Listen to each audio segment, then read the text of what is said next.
Hello, and welcome to another week of the Abusecartoons Livestream. Alright, so better late than never? Is that the saying? So yeah, it was almost a repeat of last week. It's the weather's really hot, and I was really messed up getting back from the university. It's kind of embarrassing because compared to the heat wave that a lot of the rest of the world is having, it's not that insanely hot here. It's like 90 degrees, but it's 90 humidity. So, yeah, it's very brutal. So, gotta stay out of the sun. I was hoping that this summer would be easier because no mask, or, masks aren't required. You don't have signs everywhere saying wear masks. So you can actually breathe, but doesn't seem to be helping. Yeah, I've had a couple of really bad days. So I think last week was heat stroke. So that knocked me out. So I just was not able to even sit in front of the camera. As as lightweight a task as that was, I couldn't do it. So I apologize for missing. And I don't know what is going on. My Twitch is really messed up. So I'm sending the wrong my output's wrong again for Twitch, so who knows. On the other channel, it's not even archiving it. So somebody did something, either Restream or Twitch did something, because none of my settings have changed. So I'm assuming it's Restream. They seem to be shuffling around and not getting very much done. And then all they do is try to upsell you with all their... They literally have no shame in asking you for like $290 a month for their business platform in a business level if you want to do certain things. $300 a month. I would have to stream every minute of that month to make that worth it. All right. Oh, wow. Yeah. So I'm embarrassed that it's not actually that hot here. Oh, Matt, what are you doing up? Hey, Matt, how's it going? Sorry about that. Checking in late, so everyone in the U.S. is headed off to bed, I'm sure.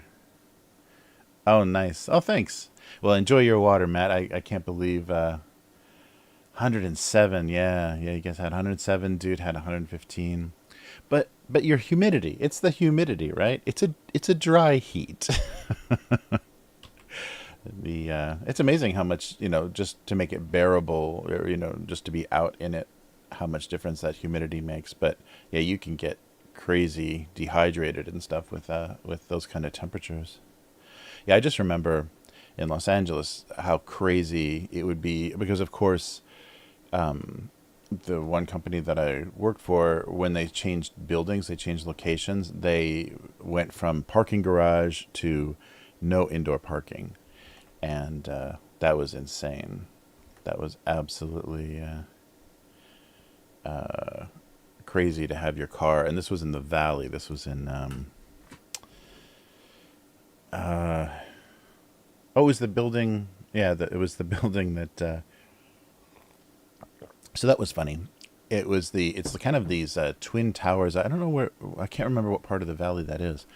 Like Canoga Park or something. It's not Canoga Park, but it's kind of close to that. But there's these two towers, very small office building, like maybe 12, 14 floors. These two little tower office buildings, and in the parking lot. So it has a huge parking lot because it's double office buildings. And in the parking lot was this weird little entrance, this like weird little building that I think was like supposed to be the office or something for the, for the parking area or whatever. But it was also the exterior for the headquarters. I think just in the first season. I think they changed it after that. But for 24, for the for that Fox TV show with what's his face. So the entrance of that kind of parking office or whatever they used for their, terrorist, anti-terrorist organization or department's entrance. So that was funny to see that every day. And I don't think anybody, maybe only doubles and stuff. I think it was just an exterior shot that they used. So I don't think there weren't actors there, and if they were there, they were just probably some body doubles. And they filmed at night. They used that parking garage too for a couple of scenes in the first season. but had to park outside. So whatever deal they made, we just had uncovered outside parking. I'm sure the executives had very nice parking spaces inside, but your car got insanely hot. No matter how many, I guess if you maybe did some illegal tinting on the windows, maybe you could stop some of it. But no matter how much you blocked your windows and things, it was brutal. You couldn't touch any metal or black plastic surfaces when you got in your car. Your car was like molten. It was like, felt like it was going to liquefy at any moment. But yeah, that was weird. There was a lot of that's the annoying thing about living in LA is they use, especially television, uses everything. So you drive by houses and things that look super familiar, and like the people that live in Pasadena, which is kind of east, kind of inland. Pasadena looks very, like classic American. They planted oak trees, and it looks, all the houses, there's a lot of craftsman houses and stuff there. So it looks very American, neighborhood. So a lot of movies use those houses and use that street to represent the U.S. But, if they get the wrong angle, you see palm trees in the distance and stuff. But for the most part, it convincingly looks like Anywhere USA. I think that might have been Pasadena. So Halloween, the first John Carpenter Halloween movie they filmed in Pasadena. And so they had like a bag of dead leaves, and they had to, because there's no leaves, no trees chop leaves, and they had to, because they were filming in the summer, and so they had to scatter dead leaves around and then pick them up and then, use them for the next shot. So, that's the only drawback is the trees aren't dropping leaves the same way. Nice. 1:34 a.m. All right. Oh, cool.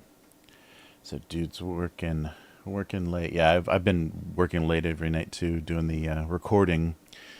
I instead of recording live, I'm doing the audiobook again on the hobby channel, and instead of recording live, I'm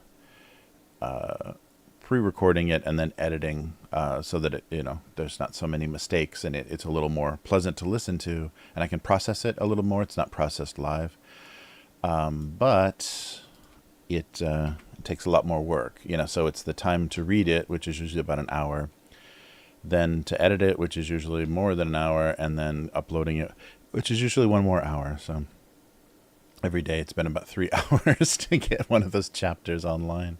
But there's 20 chapters, and when it's done, it's done. We'll have the entire audiobook.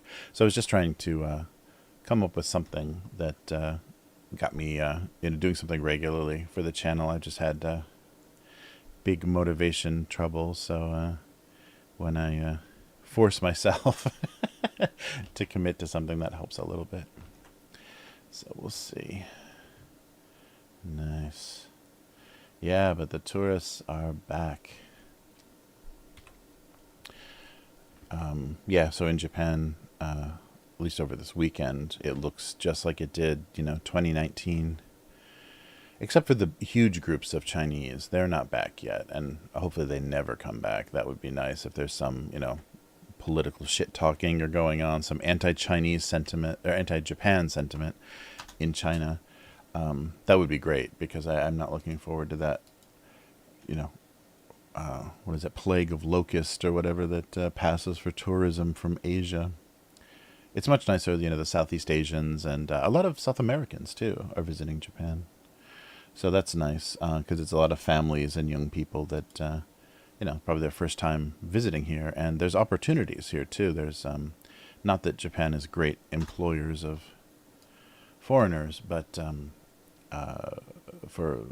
there's a lot of initiatives for Southeast Asian and South American workers to get decent employment here. But, some of those systems get kind of corrupted, so it just depends on the area and the government you're dealing with. But, yeah, some of the areas, especially this side of the country, that have factories and manufacturing, but don't have any employees. Their employees aged out, basically, and no new ones are coming in. There's some interesting, like, visa programs and stuff. So you can actually come here with your family. You're not coming here like working like a migrant worker where you're sending money back home.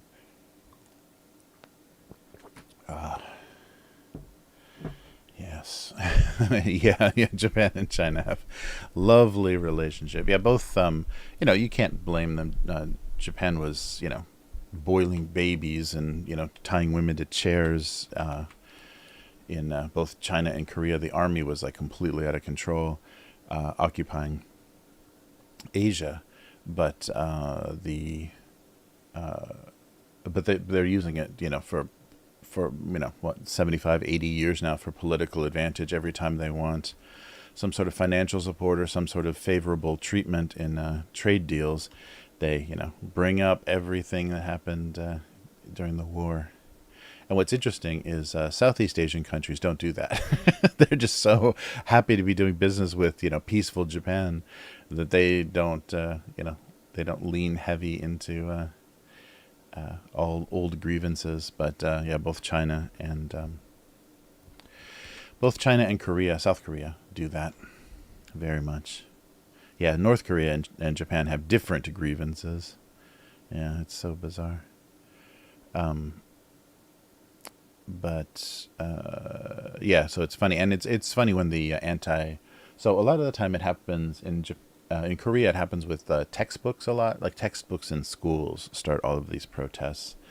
So how history is portrayed in history text gets Korea angry, or is used as a thing to incite people, and Korean people are very excitable. And then in China, it's it's the same. It's the same wartime things, but it's usually for business things. So then business negotiation.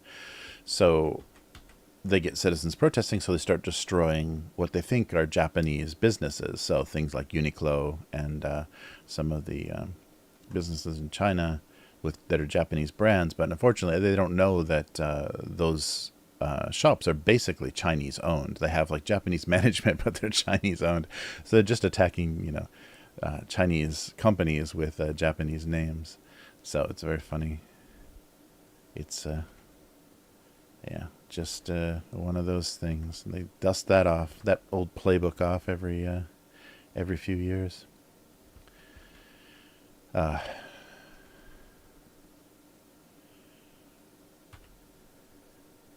Yeah, I guess that's America's benefit of being a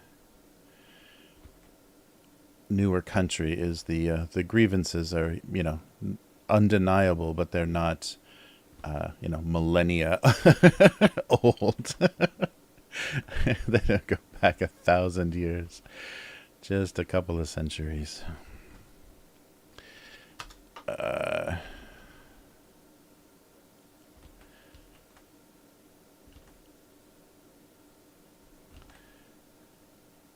Yeah, but I guess everybody. Yeah, that's the thing. I was always. I had no idea of the tension, let's call it, between like Norway and Sweden and Denmark, and the pecking order of those countries and everything. That was very funny. And they have jokes, like they tell, like Norwegians tell Swedish jokes and Swedes tell Norwegian jokes, and basically it's the same joke. You just switch to the nationality. So yeah, pretty goofy. But all the different kingdoms, I guess, throughout history, like owned. So Denmark, I think, for the longest time, probably owned most of Scandinavia, but then Sweden did, and so that's where the some of the old injuries occurred. So yeah, Norway and Sweden do not like each other, but they're almost unrecognizable. There's almost no difference. You'd have a lot of trouble telling the difference between a Norwegian and a Swede from especially an American point of view. Language sounds incredibly similar. All right. Let's see.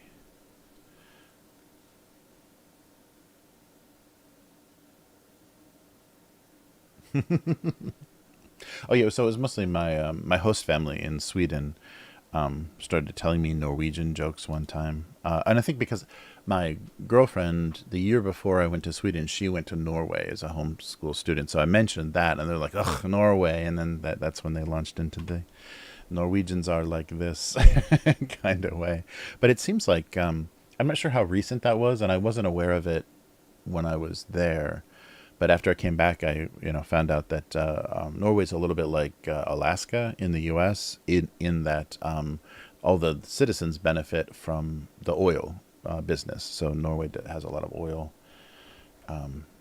and so everybody gets basically a check for having their land exploited by oil drilling, similar to Alaska. Alaskan residents get paid by the oil companies. So they're financially they're a richer country, I think, than Sweden. And the interesting thing that I didn't know that it was I think it was that was on YouTube that I heard that they described the differences between the kind of disposition and the kind of the national personality. And Swedes are known in Scandinavia as more like the hippies, more spiritual, more artsy kind of all of the Scandinavians. And but that also means that they're the best archivists of a lot of things. So like Viking history and kind of pre-Christian Scandinavian history was preserved much better by the Swedes because they were more academic and more, you know, intellectual or whatever, as opposed to Norway was much more aggressive, looting the British Isles and stuff. So a lot of things got destroyed instead of preserved in old history. So I didn't know that. All right. Nice. So just drawing boxes again. I got to come up with some faster ideas. Yeah, I had to do, of course, last week I had to do cartoons not on stream. They come pretty fast now when I'm not streaming. So I got to get back into that mindset when I'm online of just, coming up with something and just executing it instead of fussing and spending, an hour drawing shapes because I don't get any warmer. It doesn't get any better. But, yeah, and I have much less inspiration around me now because everything is very Japanese looking. So, not very recognizable. All right. Yes, a very late stream. And I'm curious, I'm curious if this stream will be saved to Twitch or not. I think it's because I'm getting warnings from the restream deal that we're streaming too high. Yeah, so it's fair. It's saying fair. Oh, and I think the green screen needs some adjustment. What did I do? I haven't changed anything. It's so funny. Yeah, I'm looking a little sparkly here. Let's see if I can. Woo! I don't want to go totally transparent. I'll have my little green halo. There we go. Still not much better. Yeah, there's something. I think there's something wrong with the Restream platform. I gotta, get on some Discords or something and start asking people what they're using because I think I need to move away from Restream and just try the multi-streaming on Streamlabs or something. I don't know. Or just, pick a platform.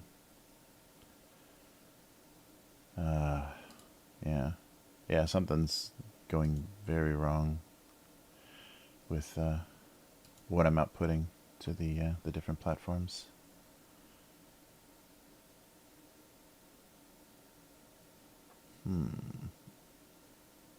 Yes, this chat is a good distraction. That's true, because I feel bad when I'm like not paying attention to chat, so I'm always looking. Yeah, so I don't know. I don't know what's failing miserably, but something. All right. So yeah, last week I did a Coke can and a glass of ice, and the other one was I think like antacids and hot sauce. But yeah, well, let's just try a couple of hopefully recognizable things. Maybe like an aerosol can.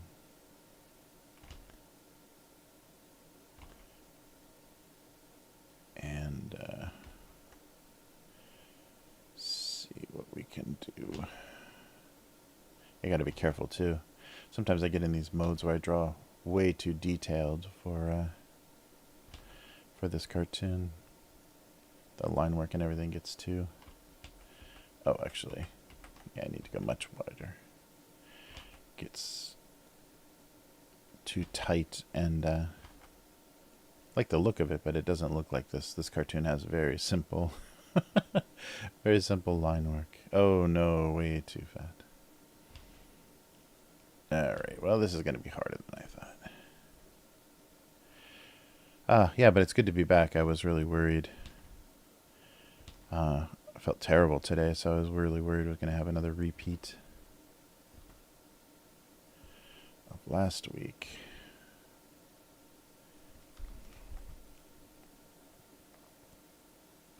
Okay, wait a minute.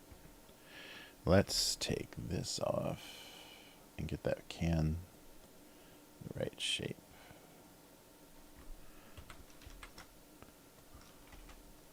Some more narrow. And so. Alright. Cool. Oh, and Matt, Matt stopped by on the chat there. But Matt did a video for the tabletop channel, for the Upturned table channel. So if you want to see Matt unboxing some old D&D, old Dungeons and Dragons box sets, check out the Upturned table. I think I put that in the description for this video. But it turned out really well. He does a good job of just like, talking, going through stuff and just talking history and like, kind of memories of, childhood days of, and that's funny too, because I think a lot of people, it's been forgotten now because Dungeons and Dragons has had its kind of resurgence, and, is more popular than it probably ever was, and people forget like how poorly it was successful, but how like what a bad job the company did of like representing the game and marketing it, and they just kind of leaned in their bad press. They leaned into a little bit because it was getting their name out there. Yeah, I don't know. I can't tell what's more unpleasant is dealing with the the culturally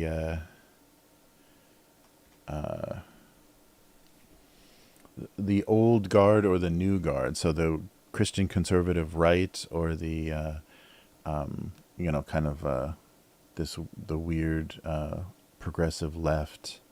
Both of them like have the same effect on culture and have the same kind of unpleasant thing to deal with. They both operate in that kind of what's the I can't think of the the criminal term, like when organized crime does protection rackets and stuff. Basically, that's what they would, a movie studio or a radio station or whatever would be contacted and said, well, we're going to, unless you're going to pay us not to do this, we're going to protest this. And so they don't really have that strong a desire to, go through with it, whatever they're protesting. It's just that they know that they're forced. They know they get attention, and so they know that they can, kind of demand to be paid off. So it's very similar to like a mafia protection racket. It'd be a shame if anyone protested that little movie of yours. Wouldn't want anything to happen to that movie that's coming out. Make families not want to see it because it doesn't represent good Christian values. Yeah, so the reason that I thought of that is because Dungeons and Dragons had the what they called the Satanic Panic back in the day, and there was some fabricated, like really badly fabricated stuff. It was just the same as heavy metal music is creating suicide, or video games are making kids school shooters. It was all that kind of good stuff.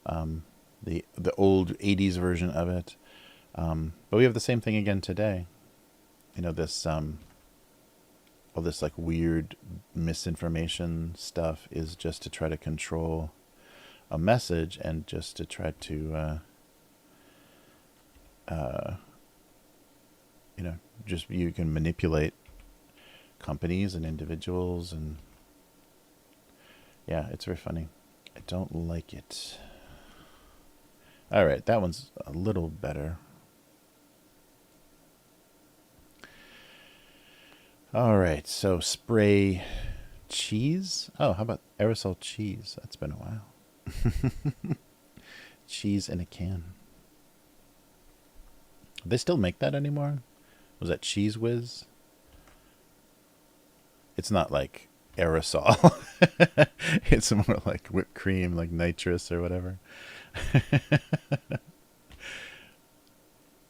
Aerosol cheese.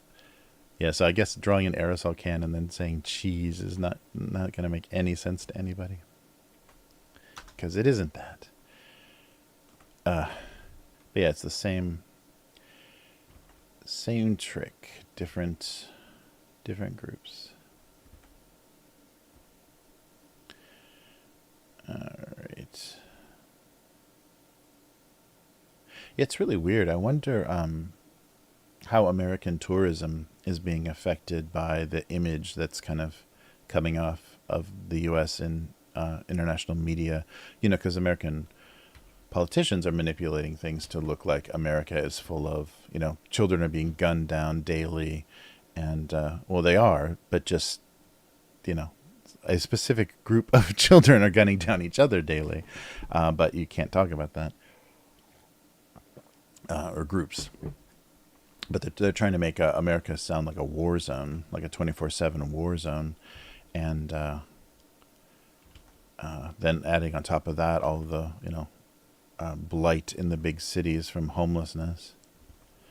And people just, camping on sidewalks. And then Philadelphia's famous street of heroin addicts. Or well, I don't think they're not even on heroin anymore.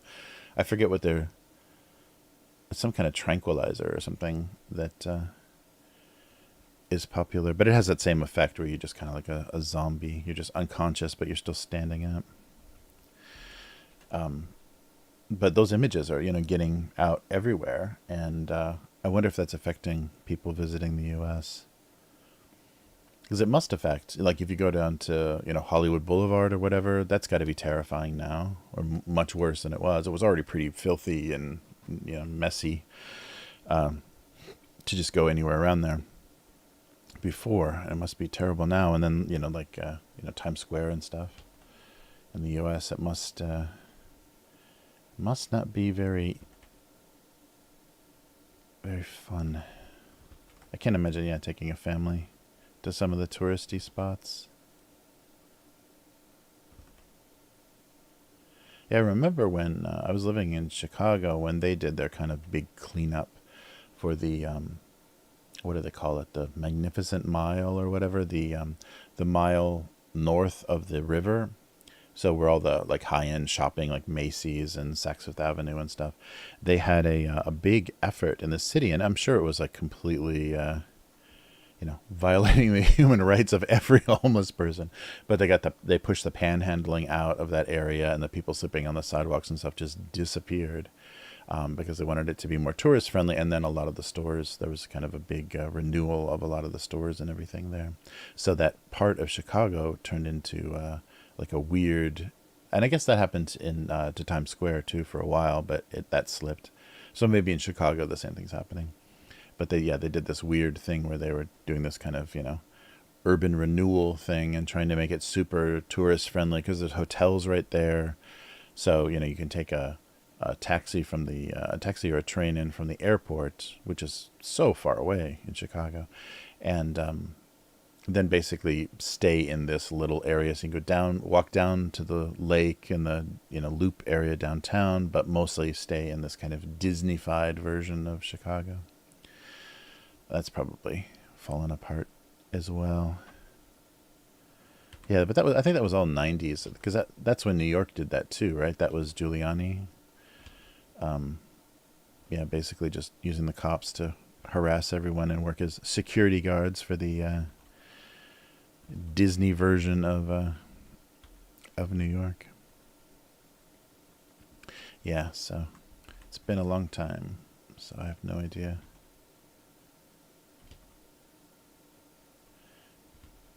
Right. Okay. So paint or glue? What else comes in spray cans? Furniture polish? Yeah, some kind of cleaner. I've done maybe too many bug spray jokes recently. Well, let's see. What else? Oh, yeah, right. Yeah, True Help. Thank you. Yeah. Oh, thanks. I'm glad you finally caught me. Yeah. Super late, so I guess that worked out. Nice, yeah. Good to see you, True Help. Nice.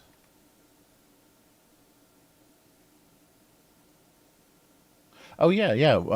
Yeah. Watch the recent movie. It's very strange. It seems to be that the Dungeons and Dragons movie. Sorry, I'm reading back in the chat. Yeah, they finally got like more recognizable or more like charismatic, actors to be in, and not be ridiculous, not be a joke. So it was it was felt like a Marvel movie almost, in the way that it was like they tried to have some drama, but it was mostly just jokes and stuff. But yeah, it was well done. I think they spent way too much money on it. For They overestimated how popular that brand actually is. I don't think that brand is. It's still it's the most popular it's ever been, and it's still a kind of side hobby. Like nobody, except for that on the internet. Like if you look on the internet, you would think it's the most popular thing ever. But I think in the real world with the normies, it's still a strange brand with not much of an identity. But yeah, the movie was better than the '90s versions of that stuff, with the bad CG and like just the nonsense plot lines. Yeah, it wasn't as cringy as a lot of the '80s fantasy movies and stuff, but still, not like, oh, now this is the beginning of some a trilogy or some series of films that are going to do really well. I don't think it's a strong brand. But it goes back to Hasbro, I think, wanting to, they're like Battleship and Monopoly and Clue, all the IPs I guess they own based on those, board games.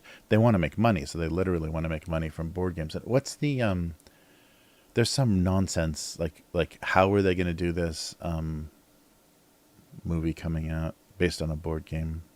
Because they did Battleship already.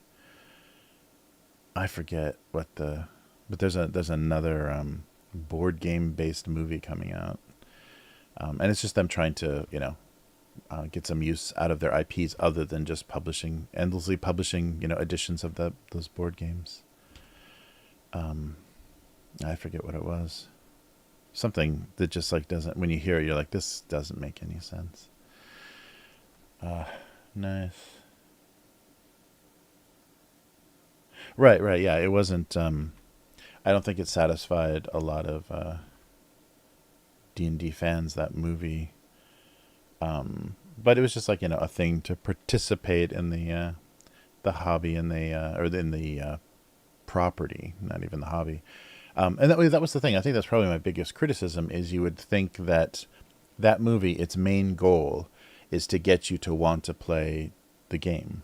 Like it should be like, wow, this is what this world is like. Wow, I want to play this. And it didn't do that at all. So Yeah, it had that was its. You had one job to sell, to bring more players to the hobby, and they didn't do it. It just that was the last thing I was thinking of, and I think because of the celebrity thing, the casting, the actors were bigger than their roles, so it was ha ha ha. Look at Chris Pine pretend to be in Dungeons and Dragons, or look at Michelle Rodriguez. So it was like, isn't that funny? So it didn't make you think very seriously. So it's funny that E.T. and Stranger Things were better promotion for Dungeons and Dragons than a D&D movie ever was. That's so strange. But I think the reason that those movies work is because it normalizes that hobby. It has characters that you're following that you like or whatever, care about. And they're playing that game. So, suddenly the game is, normalized in a weird way. So that helps it, either show its geek appeal or go a little bit beyond, kind of try to cross over a little bit. All right. Yeah, but it was a funny thing. They sure hyped it. I think they overmarketed and hyped it too much, and it's just on streaming now. It just is sitting on streaming, but they're doing a D&D streaming, like an ad supported streaming service. So like Tubi, I guess. So basically, Hasbro is going to do a D&D themed streaming service that's just going to run ads, and that looks horrible. But they can throw the movie and stuff on there to keep people, the movies, I guess. They could have a marathon of all the terrible. I think one of those D&D movies was like straight to video too. There were 2 or 3 of those, and I think one of them got caught up in that straight to DVD era, early 2000s or whatever. But yeah, it's crazy. But yeah, True Help, that's very good. Yeah, the 90s pushed all the 70s crime issues out. Let's just clean this up. So they just had cops roust everybody. So do whatever, keep doing your drugs, keep doing your homelessness, keep doing your crime. Just don't do it here. Yeah, that was the 90s. All right.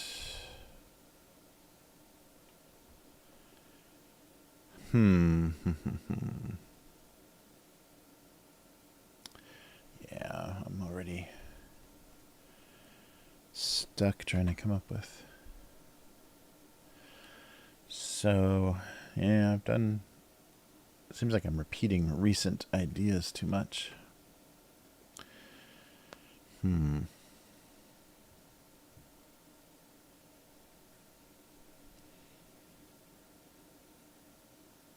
Oh, yeah. Yeah, that maze section was crazy. It was a little bit too, like, I don't like when they do that in movies. They, want to do something very menacing and physically it looks very dangerous. But it's almost too dangerous, so it breaks your suspension of disbelief. So it's like, yeah, they would be instantly crushed and no one could survive that for a second. Everything's moving too fast, or, it's too tall or too just dangerous. So sometimes when they do that in adventure or action movies and stuff, where things are crumbling and the mountain is collapsing and they're like running away from it. It's like, yeah, no one would survive that. Yeah, it just becomes a little video gamey sometimes, and that you're totally like, yeah, they're not in trouble. They're in front of a green screen. They're dodging green blocks in front of a green screen. They got animated before or after they actually did that. All right.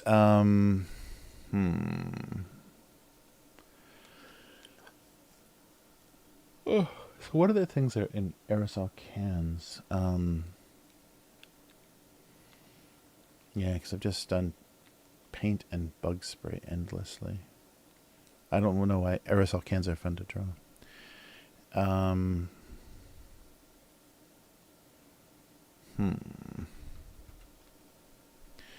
what else? Those other kinds of... I can't even think how those are shaped. The pump kind of bottles for like... I can't believe it's not butter spray. I think those are... yeah, pump bottles. This is looking weird.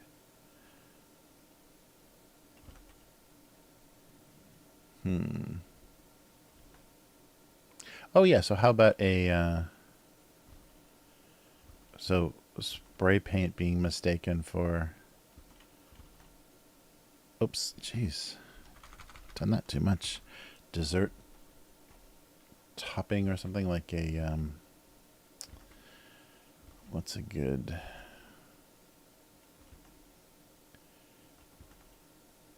yeah, no, that's not gonna... It'd be visually, it'd be funny to have like an ice cream sundae and just have it half painted a color. But I don't know what the joke would be. Yeah, I can't think like those spray bottles. Yeah, I can't think of what those even look like anymore. Okay, well, let's do a sundae and see if it inspires anything. Hey, hey, Yum, how's it going?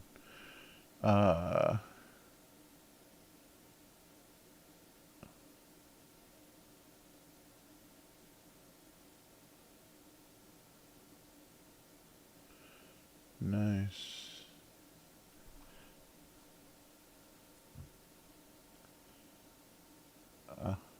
Good to see you, yeah.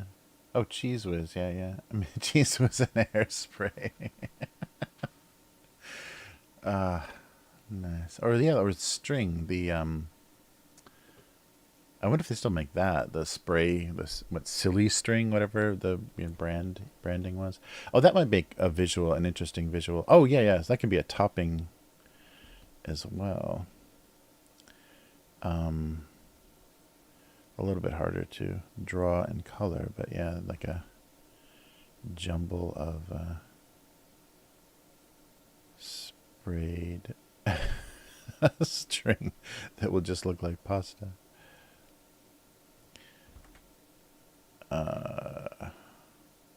Yeah, and actually, the string is just like nonsense, right? Because it's just coming out too rapidly to actually look very organized.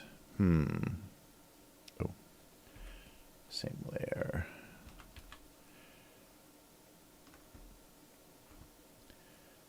Yeah. Okay, so, well, let's try ice cream, and maybe ice cream can be its own cartoon if this doesn't make any sense. But let's try a sundae with some scoops of ice cream.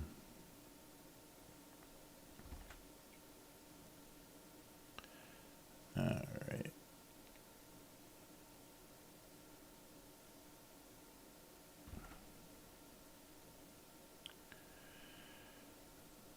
This is some sort of dish. Yeah, it's... come on. Yeah, I was thinking some kind of dish like this.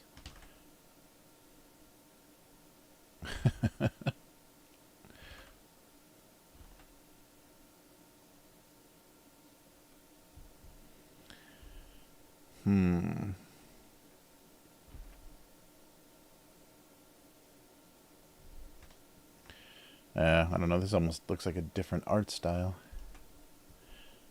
It's... yeah, maybe needs some... too much detail.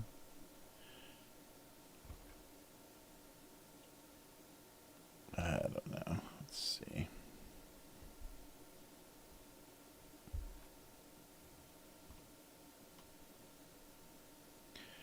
So let's scale it down a little, maybe. Yeah, I don't know. I think this is going to be its own thing. It doesn't even, like, the two drawings don't even look like they're in the same universe. Oops. Let's try this again. Make this a little more substantial.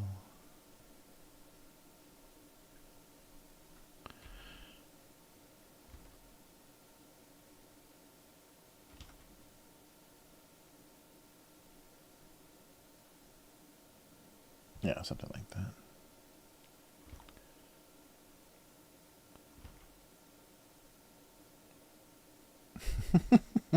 I don't know. All right, a big sundae dish with a weird pedestal glass. I don't know.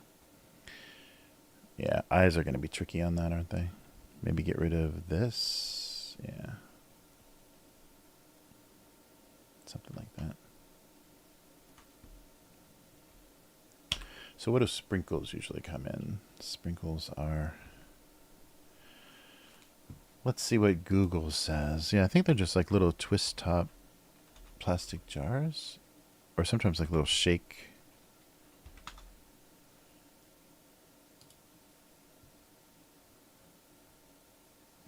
Oh, wow. Yeah, like giant. Oh, yeah. So just like a little... And then I'm going to steal a texture because I'm not going to try to draw sprinkles individually. Yeah, so we'll just do like a little twist top container. Like this. And then we can make sprinkles jokes. I think it looks like vitamins, but...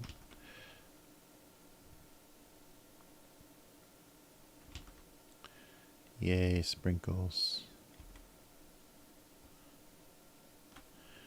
All right.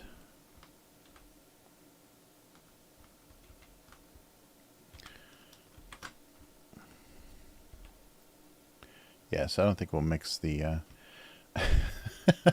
the ice cream in the spray bottle or the aerosol can. But these guys look like a happy pair.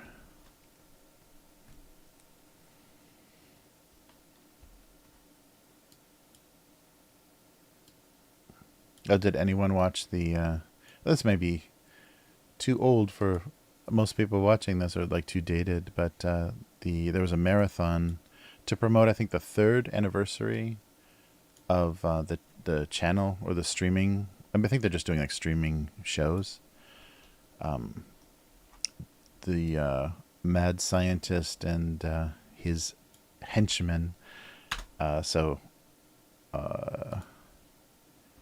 from Mystery Science Theater, the Dr. Forrester, the original villain, the original bad guy from that show, and TV's Frank do the same thing. They riff over movies and shorts. They have their own thing now, and I guess they've been doing it for 3 years. They do like live shows, but you can also, they stream them, so you can also pay like to watch them on Vimeo, I think. But they just had like 24-hour streams of all of the previous 2 years of content to promote the 3rd year, and or I guess the anniversary, maybe a show or something. And so that's been fun because that's like the best. They tried to redo Mystery Science Theater with a bunch of like LA kids, and it sucked. He's working on that, and the creator Joel Hodgson did stuff for a while, but he seems to be, I don't know, either too lazy or too Hollywood or something anymore. So it's hard to... he doesn't seem very motivated to do anything. All right, what are we doing here? That's... Oh, wow. Okay, let's try this. So if I did... Where's the magic wand?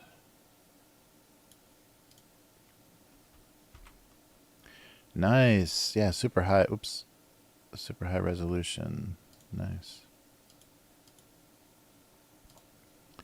So, boom. Look at that. Sprinkles. And I didn't have to draw them. All right. I think I'll have to take the intensity down a bit. That's nice. That was a super high resolution image of sprinkles on Wikipedia. Ah, nice. All right. So we have a sprinkles joke and some kind of... yeah, but it was cool. They were just like... And they kept running it like for like a week. It was just streaming. So they played some old Ed Wood movies, like Glen or Glenda was one of the movies, and then a ton of like old 50s educational shorts and stuff. So that was fun. I like to have that. That was nice to have on in the background. Wish that they always had that. Nice. Oh wait, where am I? Where's the chat? Where am I? There we go.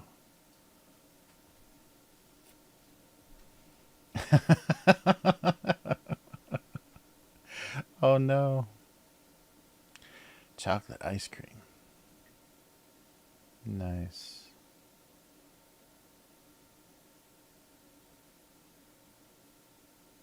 Yeah, right. Oh yeah, yum. That's a good... yeah, it was definitely the a YouTube podcast before there were podcasts. Yeah, definitely like people, the what do they call that? Just the reaction videos or whatever. Yeah, that's definitely like what riffing was. It's just kind of, talking in the movie theater. But if you do it over really bad movies, then it makes really bad movies much more watchable. Okay, so what came out of or didn't come out of, or what's going on?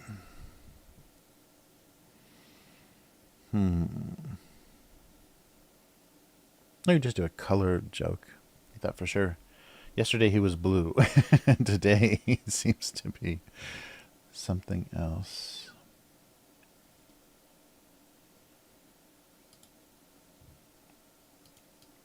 I try like an ugly green color.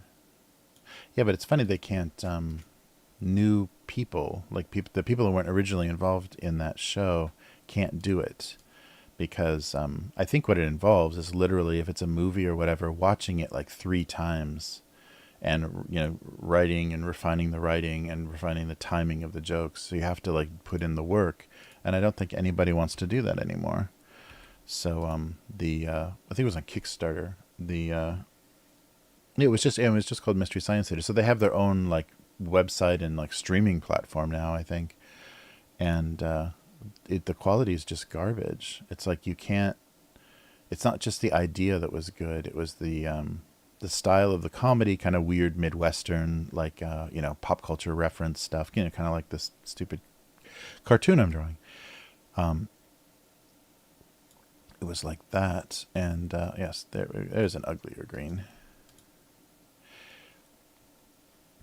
And yeah, so you can't capture that with a bunch of weird, millennial stand-up comedians from Los Angeles, or not even, maybe Zoomer comedians. They're probably too young, but you don't have to pay them very much, so it works. Okay, cool. So yeah, we'll just do cap color. So we'll make the spray paint very blue, and wondering why his cap is wrong. Another spray paint joke? No. Right. Yeah, but that was such a weird show, because it was like a 2-hour show, because with commercials, and they had to cut the movies down, because with commercials it's easily 2 hours. So the programming for that, seems like it was always on Comedy Central when I was like a university student. So that show was always on. So it was almost unavoidable on that channel, because if you watched any amount of Comedy Central, it eventually came up, because it took so long. Oh, I should color this as well. This up here. There we go. And it was on Sci-Fi Channel for a little while. It had a revival. It was canceled on Comedy Central, then it had a revival on Sci-Fi Channel. And almost all the original people left the show. Yeah, very strange. What's going on here? Oh, wait. Oh, that's why, because it was selected. There it is.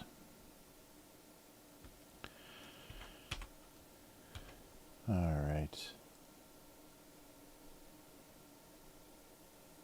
Look at all that labor I saved. I should probably shift the colors of the sprinkles a little bit or something. Let's see. Hue, saturation. Go. Oh, I like that one. Yeah, and then do a little bit more saturated. There we go. Weird primary color sprinkles. So, yeah, that's the original, less pink. Yeah, we'll shift away from the pink. It looks like a kindergarten.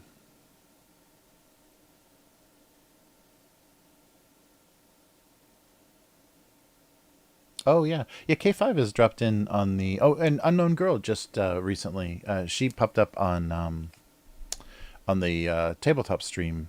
We were streaming kind of late on Friday, and Unknown Girl popped in, and K5 too. Yeah, K5 says hi. I think it's just my my crappy schedule for the cartoon. I think I've kind of ruined the group by not having a consistent schedule. So the chat is it's hard for people to, and there might be something else that conflicts, something much more interesting, conflicting with the time I'm doing this. But yeah, I've seen them around on the hobby on the Upturned table channel. So it's not my breath or anything that's keeping them away. I think it's probably just a scheduling thing.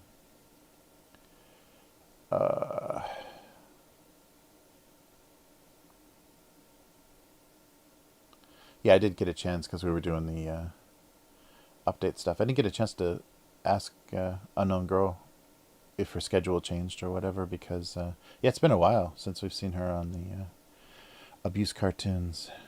Maybe just finally got tired of the name of this stupid cartoon.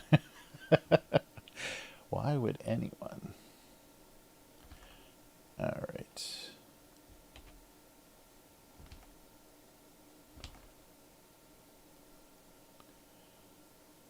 Okay. Oh, so the it should probably be filled with this color here. But okay, wait, I'm on the right layer here. Yes. So this color, but faded a little bit. The glass is diffusing it. There we go. Look at that realism. Oh, should I do chocolate ice cream?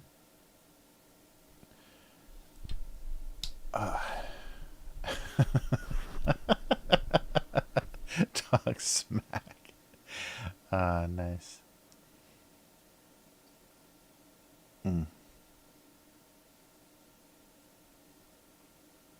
Oh, Unknown Girl. Oh my god, there she goes.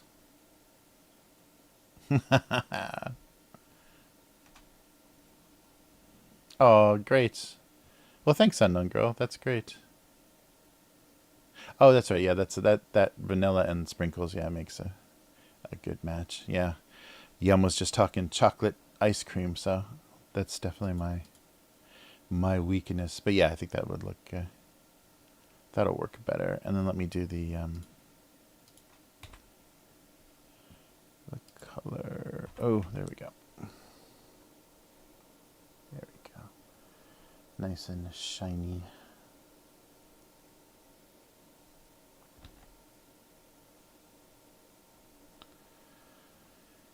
All right. Oh, and maybe on this too. This is like a plastic jar, so cool. Yeah, the perspective on the sprinkle photo isn't great. It looks like a flat photo of sprinkles inside a jar, but oh well. I don't think I'll be able to convincingly draw a can full of sprinkles.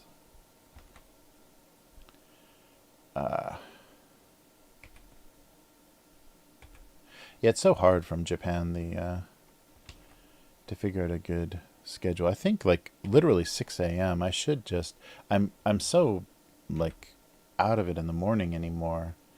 I used to be much more of a morning person, like, regular office jobs and stuff. I'd be pretty productive in the morning, so I'd be sleeping on my commute.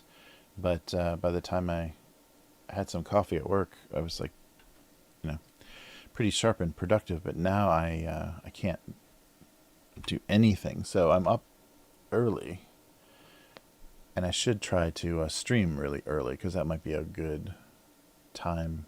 Like the ideal time, YouTube says the ideal time is like 2 a.m. basically. So streaming from Japan, I should do it at 2 a.m. But then I will start living like a vampire. It'd be like a, graveyard shift. So yeah, probably not good mentally to do that for very long.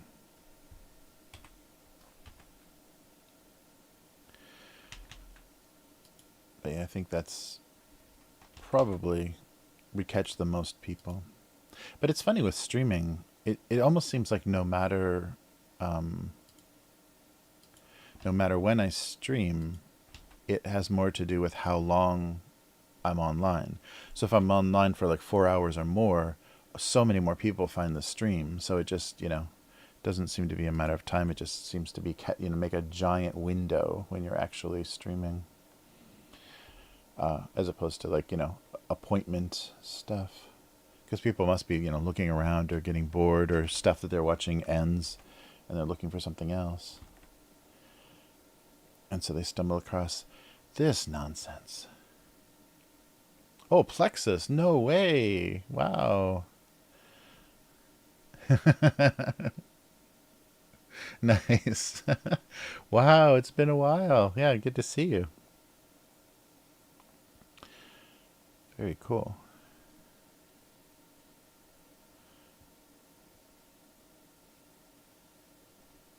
Nice. Oh, Rainbow Sherbet and Hershey's syrup. That's you're not serious, Yum. Are you serious? Chocolate and rainbow sherbet? Because rainbow sherbet, it's like a weird fruit flavor, right? It's kind of like lemon and orange and whatever green is. Lime, maybe? You can't put chocolate syrup on that. Oh, that's insane. Oh wow, yeah. One of my wife's friends from the U.S. just came back to visit her parents in Japan. So she brought us some goods, some loot from the American grocery stores. And one of the things she brought was the Hershey's. Is it Hershey's? Like Magic Shell. I mean, maybe it's not a Hershey's brand, but like the Magic Shell chocolate syrup that hardens. And my daughter's never even seen that before, so we gotta get that going on some ice cream so she can be amazed at the weird chemicals we're willing to put in our dessert toppings. All right. Yeah, so something about sprinkles seemed a little garish, or a little bit more than she was willing to do that day. All right, and then let's make this a very obviously blue can of spray paint.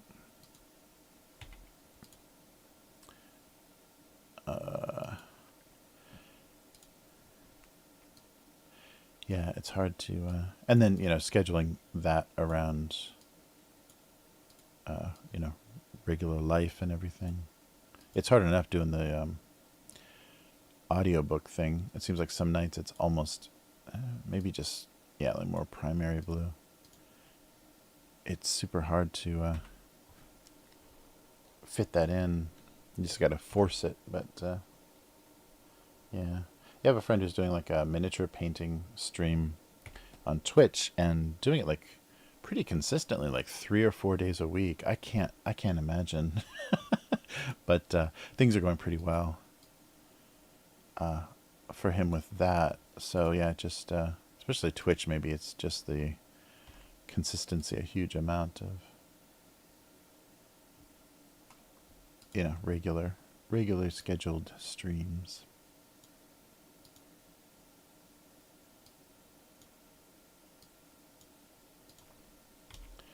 All right, so let's do some kind of maybe, oops, maybe on a new layer, just in case I'm not crazy about these. So some kind of branding. All right. Yeah, it's crazy. Oh yeah, chocolate sprinkles. Yeah, yeah. Yeah, that's the thing. That you can't be serious, Yum. Hershey syrup on top of rainbow. Hershey's on rainbow sherbet. Wow, I can't imagine. I have to try that because it sounds crazy. Oh yeah, Krylon. Yes, Krylon paint. Yeah, that's usually always. Oh, make Krylon great again. Where did that come from?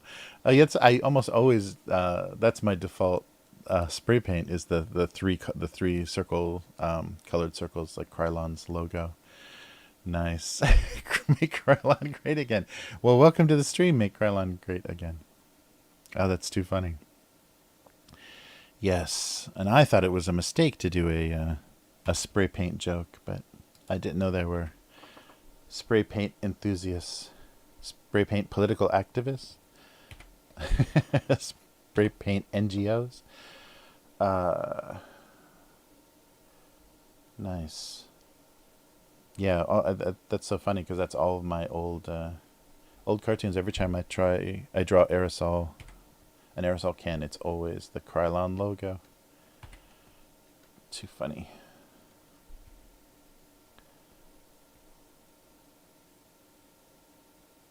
All right.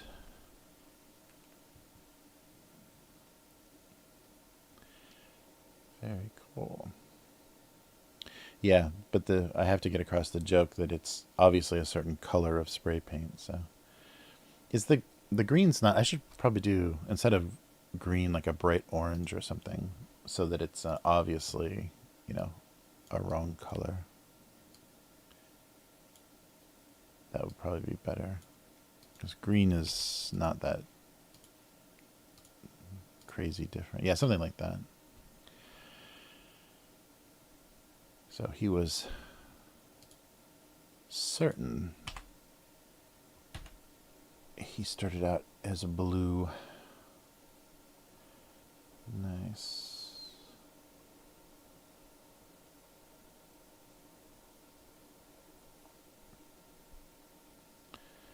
Oh. Oh no. That's right. These shadows are not orange. There we go.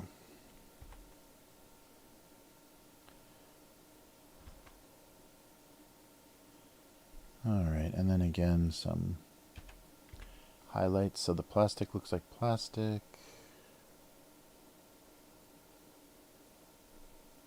And the metal looks like metal.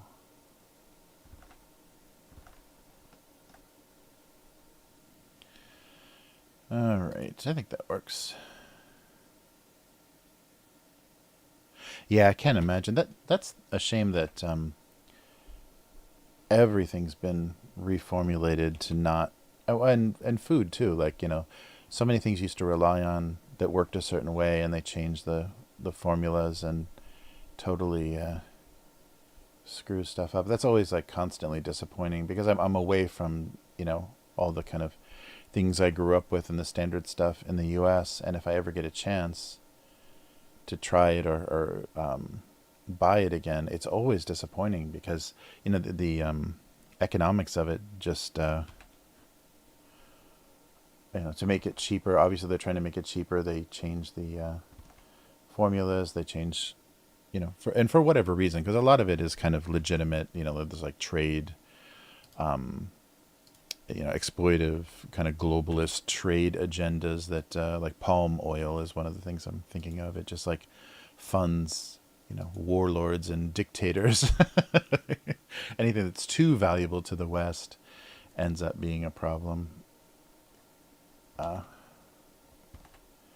And so there's certain things that they've had to try to get rid of. Oh, I was just talking about that too with someone from my generation is air conditioning, like old Freon style air conditioning in cars, like, you know, cars haven't had air conditioning forever, so they're like the 70s cars that really, really crazy freon. So like if you were a kid and like you held your hands up to the air conditioning vent, it would almost hurt your hands.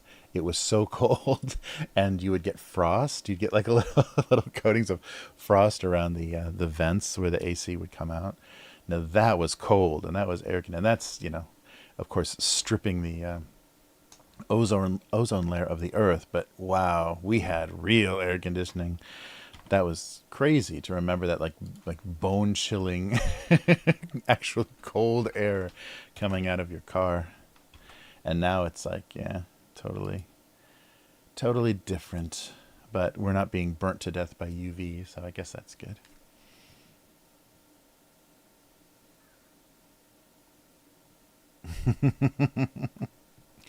Yeah, and no seat belts too. That was the other thing, is a lot of previous generation, like, any kids of baby boomers basically rode in cars standing on seats. Like if you were a toddler, you would just be standing in the front seat, and your seat belt was, if your parent stopped short, would just be holding their arm out. That's your seat belt. There weren't baby seats and the child safety seats and stuff that had to be in the back seat, rear facing, and all that stuff. Yeah, that was very much my parenting experience, is all the regulations and like caps and all of the blocking all the electrical outlets and corners, foam corners on all the coffee tables and anything sharp. Super safety. And then I never got stuck in this, but I know some like parents from my generation, like, obsessed with sanitizing, like, cleaning everything, antibacterial gel and wipes and everything for kids, like way too paranoid about what the kids were, getting exposed to. But then, of course, I think there's probably many fewer like ringworm checks and hair lice checks and stuff in public schools with these overprotective parents. The kids aren't so disgusting. I'm sure my generation was a bunch of disgusting little 70s rugrats, just playing in dirt piles in the street. Uh, yeah, now everyone's house, the people raise their kids in houses that look like Apple stores. They're all sanitized and, yeah, very strange. All right. I think we're good. I think we've got a couple of cartoons. I'm not sure. I think it comes across enough. Yeah, the orange and blue is a better contrast. Or Rugrats in the non-trademark, non-intellectual property way. Yeah, I don't want to use ragamuffin. I couldn't think of another little scumbags. uh, yeah, that's so funny. Yeah, I remember that's probably still got to be a thing, and it's probably different now because of a lot of kids, communicating online and through text and social media and chat. But I remember, like, the pretending to, like, in elementary school, pretending to be an adult and just swearing like a sailor, like really using as much profanity as you possibly could, because that was cool. Like when we were little kids in the like 70s and 80s, that was cool. So little kids had really foul mouths, and forget about that. So like I think what was that stupid movie with Jonah Hill and his, like, one of his first movies, Superbad. Yeah, Superbad was like one of those movies, and that was early. That was 2007, not even early 2000s. But that was one of those movies that got across that, and they weren't even like little kids, but we were little kids, and just running around doing whatever in the neighborhoods on our bicycles and stuff. But we talked like those characters. It's Superbad. So that was and so that's why South Park is funny, because I think people remember the time when kids talked like that, and it's not like a thing anymore. And South Park had to censor it because it was on Comedy Central, so it made it a little extra funny. But yeah, I remember that. Yeah, so much. Oh, nice. All right, a matching outfit with a Rugrat print everywhere. Oh no, dude, that's awesome. I would love to see you in Vegas with a Rugrat print outfit. That's awesome. Oh yeah, yeah. Australian kids are still pretty. Ah, that's cool.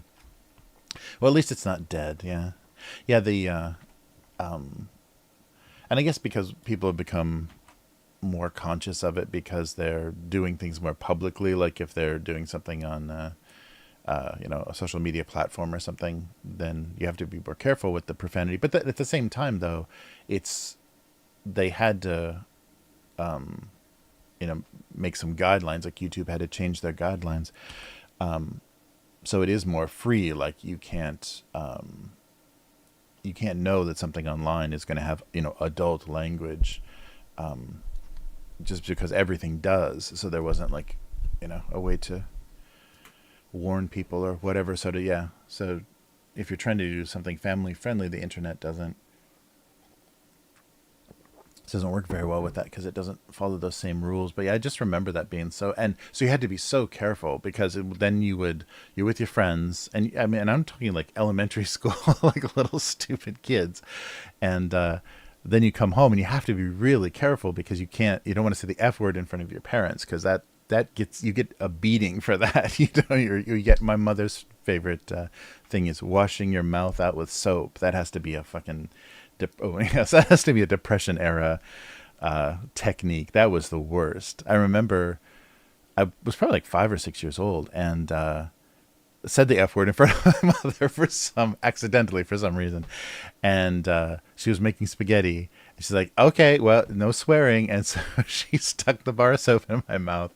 And I ate spaghetti and couldn't taste it at all because it like totally like old, especially the old style soaps, like the old, like really like, Dove or that real straightforward, nasty soap. Those bars of soap just completely wipe out your taste buds. And all you taste is, that sting of soap. So I ate a whole spaghetti dinner that just tasted like soap. Yeah, that's like middle age. That's medieval. That's that kind of practice. Yeah, but for some reason, my parents clung to those old crappy traditions of slapping your kids around and sticking bars of soap in their mouth because that's good parenting. Yeah, that's funny. All right, so let's do some comments. There we go. Yeah. Yeah, everyone has like liquid soap now and a foaming soap. I can't even imagine like putting foaming hand soap in a kid's mouth. Oops. those are my notes for the streaming. There we go. So here's the two cartoons I did last week. So they were part of some kind of gastrointestinal cosmic balance. So hot sauce and antacids. That one went out late, so not too many people found it. And this one, they were a long way from refreshing. Yeah, the joke was supposed to be like the ice cubes are stuck in the glass, so they aren't making the soda cold. I don't know if that comes across at all. But at least it's a recognizable brand drawing, right? Okay, so let me double check where we left off.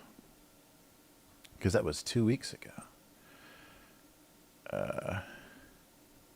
Isn't that amazing that like hitting your kids like totally died with like I think Gen X parents. I don't think anybody after that. I don't know that there's more. There's more countryside or more rural, more traditional parents probably still do it, but I don't know anybody in like my peer group that beat their kids, that did anything physical to their kids. But yeah, so May 2013. But yeah, my generation, geez. That was crazy. Yeah, that was the first kind of culture shock thing I think I felt when I had my daughter and we were visiting my mother, and she was like having a little temper tantrum over wanting to play some, arcade game or something. We were at some restaurant that had a crane game or some arcade machine or something, and she had a little fit about it, but nothing crazy, like just being difficult.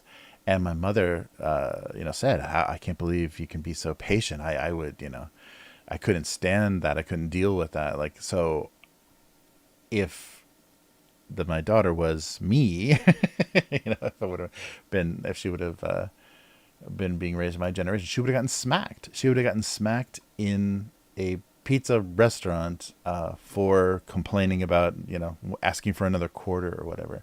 That's amazing. It's amazing how, like, not patient you had to be, like, how yeah, I don't know, so strange. And I think that was the one. I think Louis C.K. he did a lot of parenting stand-up stuff, and he had that really good point about how terrifying it must be, like the person that you rely on to kind of like raise you and protect you and everything, with if they hit you, like that has to be like really hard to like figure out how the world works then after experiencing something like that as a little kid, because you're so physically dominated. Of course you're going to listen to whatever they say, but at the same time, that must be like horrifying. It's like, oh shit, this is how the world works. There's going to be like these forces that just like, make me do whatever, like are very tyrannical kind of violent things will happen to me my whole life. That has to be a little bit world shattering.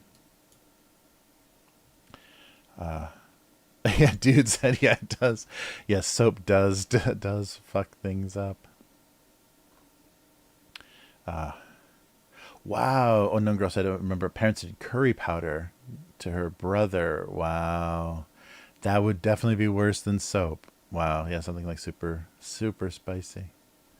Yeah, it's so funny. It's just like, that's being a good parent. Like, that's like, you're exerting control over your kid and like letting them know right from wrong. Yeah, I guess it's, yeah. And no wonder, like, we've we've like gotten away from things like the death penalty and stuff, because it's like, yeah, it doesn't work as a punishment, and it's often wrong. It's often like not the correct punishment for the crime. All right, so here we are. So I guess we've been here before. Oh yeah, that's right, for last week. So May 2nd, 2013, we'll stop talking about beating kids.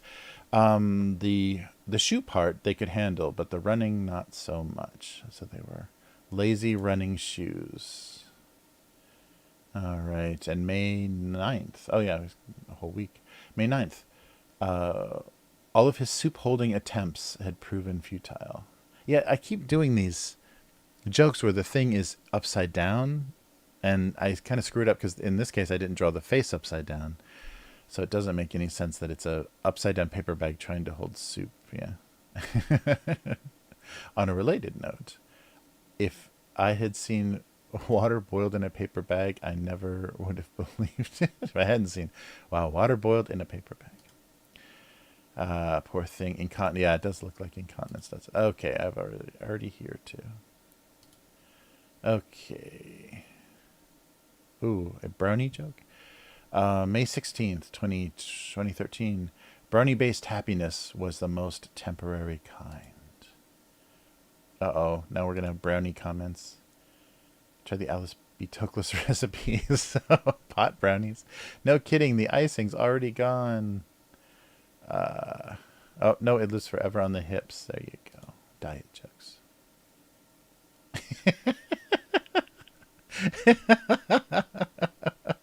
Yeah, where is the... I guess there was a previous pan of brownies. I guess that was what what I was trying to get across. Oh, and I think, yeah, we are in the digital age here. I think this is definitely drawn holding the shift key in Photoshop. Yeah, so 2013. The cartoon becomes digital. Yeah, the milk is definitely digital drawing. Wow. It was a long time ago, 10 years ago. So May 21st, she knew it was a mistake when she wouldn't stop talking about mustard. So she knew when he wouldn't stop talking about mustard. So ketchup and mustard just never, she was about half a curd from being away. Even though she was an easy squeeze, she couldn't milk a condiment from him. Oh. All right. The classic ketchup and mustard romance. All right. So May 28th. Oh, come on. Yeah. There we go. So May 28th, 2013, his first mistake was telling her that she was the only battery he would ever need. Yeah, but usually your relationships don't fit you internally, aren't held in a small compartment. All right. She got a charge out of that, I'm sure. You're the only battery I'll ever need. May 30th. There was no way this was going to become a fond memory. A wet piece of paper. He learned his dive from buttered toast. Nice. All right. June 4th, 2013. Yeah, look at this. I'm drawing way too much with just the line tool, basically. Yeah, these are looking much less hand-drawn. Yeah, so basically drawing squares and then doing some really bad lettering. So they were now all found, sold, and forgotten. All right. Found a small piglet. If not claimed in 1 week, it will be eaten. I always cry at these things. That's great. So now take the damn things down. Oh, interesting. Yeah, political signage is subject to removal or fine. Oh, that makes sense. Yeah, if it's election-based, time-sensitive. All right, June 6th, 2013. Turning 16. Oh, I think this was released on time, and yes, this is my older daughter's birthday, June 6th. So yeah, that's why it's a birthday joke. Turning 16 meant all teenage rebellion now featured an automotive component.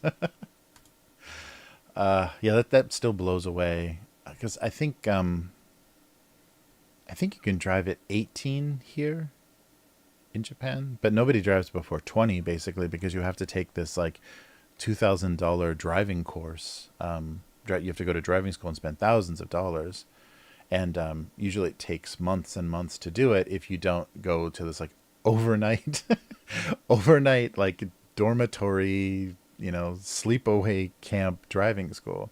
It's very weird. It's a very weird. This one's driving me crazy, but it's a gas card or an insurance card. Oh, nice.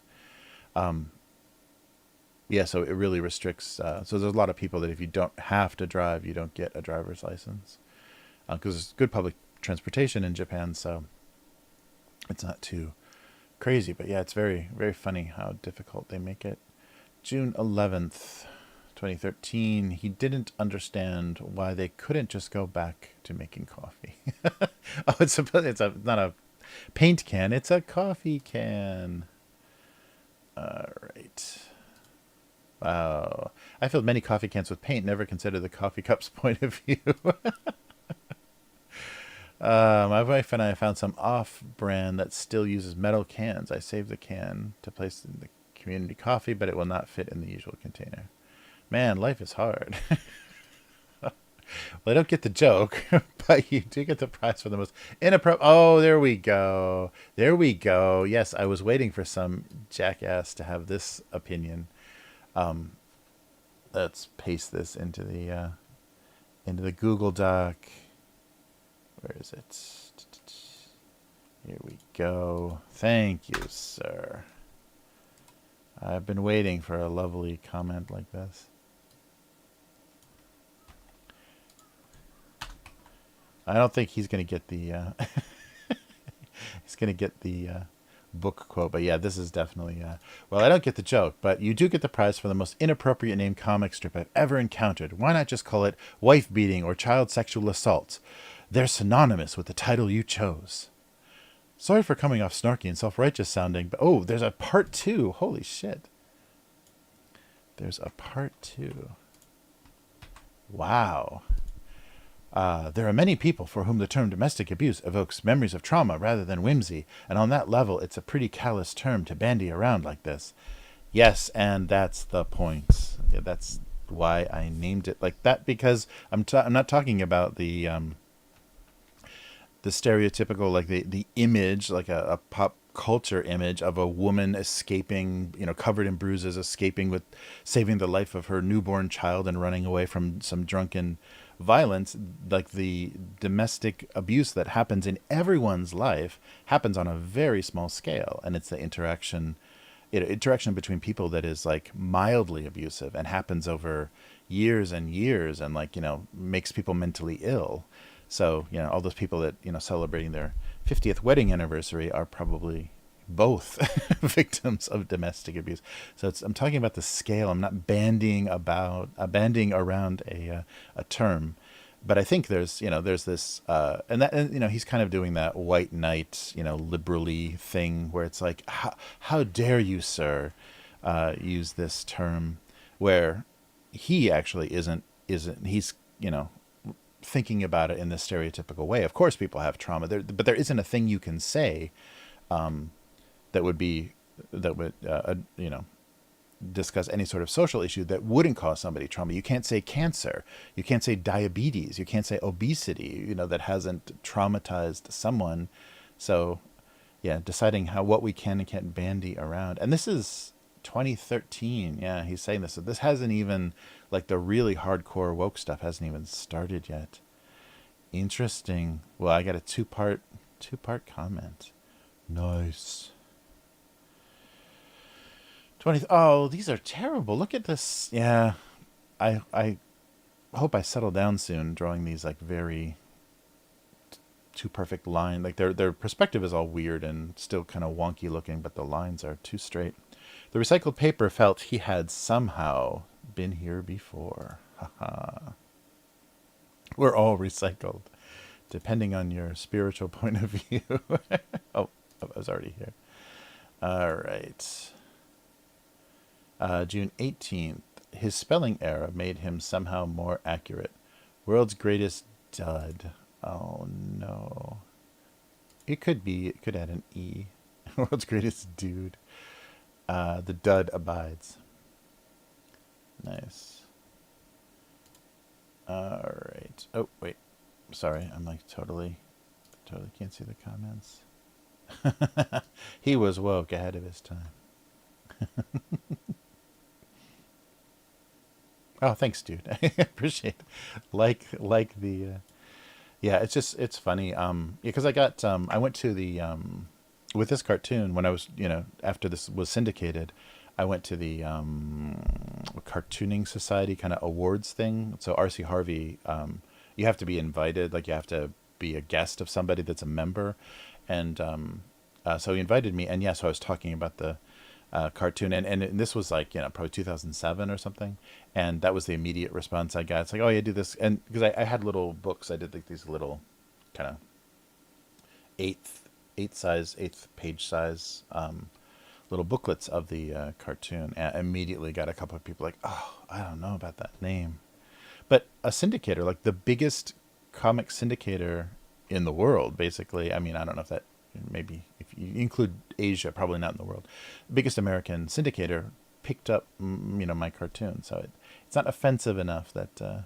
But that's the thing that's frustrating. I'm definitely waiting for that other shoe to drop. Like they pick me up, and I've been like 20 years on their platform, but it's just going to take one thing, to go viral, or one thing to for someone to get offended by, and they would drop me. They would probably, I don't know if they would defend the name of the cartoon if somebody got really crazy about it. So I've been always waiting for that, like the past 5 years or so. I'm just waiting because people, companies, respond way too much to social media criticism.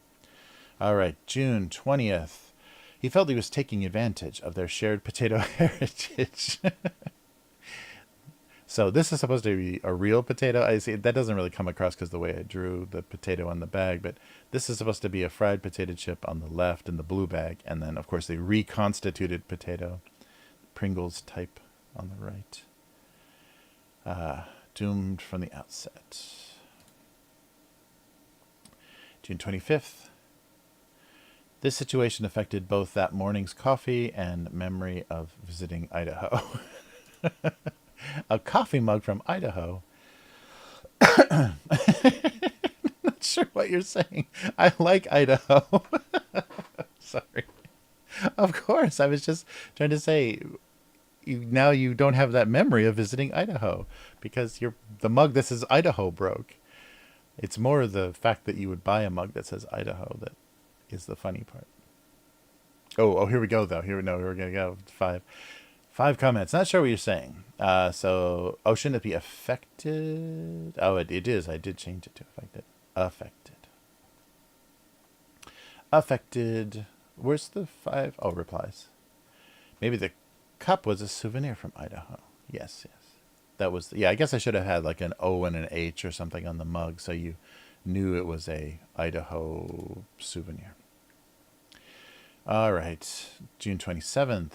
Okay, now it's looking better. I'm actually drawing lines, not clicking the mouse. I wonder if that little run of like totally mouse drawn cartoons comes from some technical problem. Like I had my tablet driver wasn't working or something, because that was weird. They were rather a loosely affiliated banana split. Nice. A loosely affiliated banana split, not in a dish. I hate bananas. What a waste of ice cream. Hating bananas, that's interesting. All right, July 2nd, 2013. So we did May, June. Yeah, we'll finish July up. The lack of contribution to meals was beginning to be their lack of contribution to meals was beginning to be noticed. Empty ketchup and empty mustard. Dejected and soon ejected. Oh, I was already here. Recycled to live again. Oh, there we go. July 4th. This year's celebration was loud, sudden, and very, very short. All right. I heard of that happening 2 years ago. All of the fireworks. Oh, yeah, that's right. So kind of like a fireworks factory joke.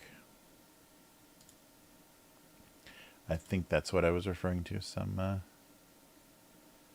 a fireworks display that like all went off at the same time. Yeah, went into the crowd. Not pretty. San Diego fireworks. That's right. Yeah, 2012 did that. All right. Oh, nice. July 9th. Sometimes being half empty and half full were really terrible. Ew. A glass. So it's got a lipstick mark and a cigarette in it and whatever kind of liquid that is. So a couple of friends of mine tried to stop smoking by putting butts of their last ciggies in their near empty beer bottle and challenged each other to whenever either was tempted to light up, they should uncork that bottle and take a whiff. Oh, nasty. I know how it feels. All right. July 11th. Punctuation usually complimented what the letters were doing instead of being thrown at it. All right. Complete silence decided because extra. Someone's making up an as in what the. Oh yeah, is that in there somewhere? Oh no, it's not. It's not worth it, man. Get help. Right, July 16th. Oh, fast food. The insane amount of calories they represented were now only sweet, salty, greasy memories.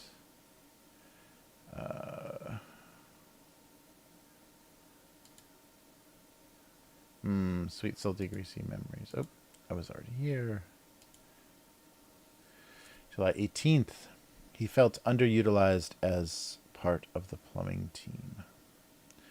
So a company-based trucker cap. July 23rd, 2013. All they thought about was just holding it together. So staples, tape, and glue. That must have gone out late because nobody saw it. July 25th. It was always embarrassing to lose your cookies. Yeah, but I'm drawing with the mouse again. I wonder what happened. Yeah, I must be having some weird problems. Well, at least the one on the top didn't lose his cookies on the other two. Nice. Okay, who dropped one? All right. July 30th. He looked at her with waterproof envy.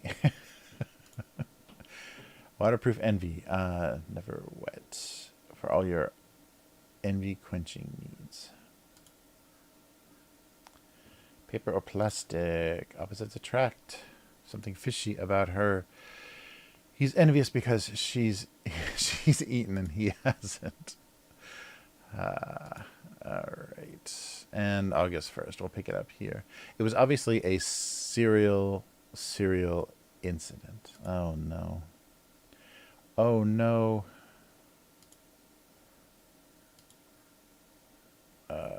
You're supposed to wait until after the shopping trip.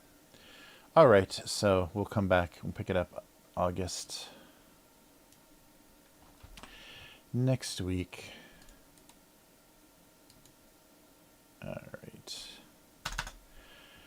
All right, now time to write these cartoons. Oh, I gotta find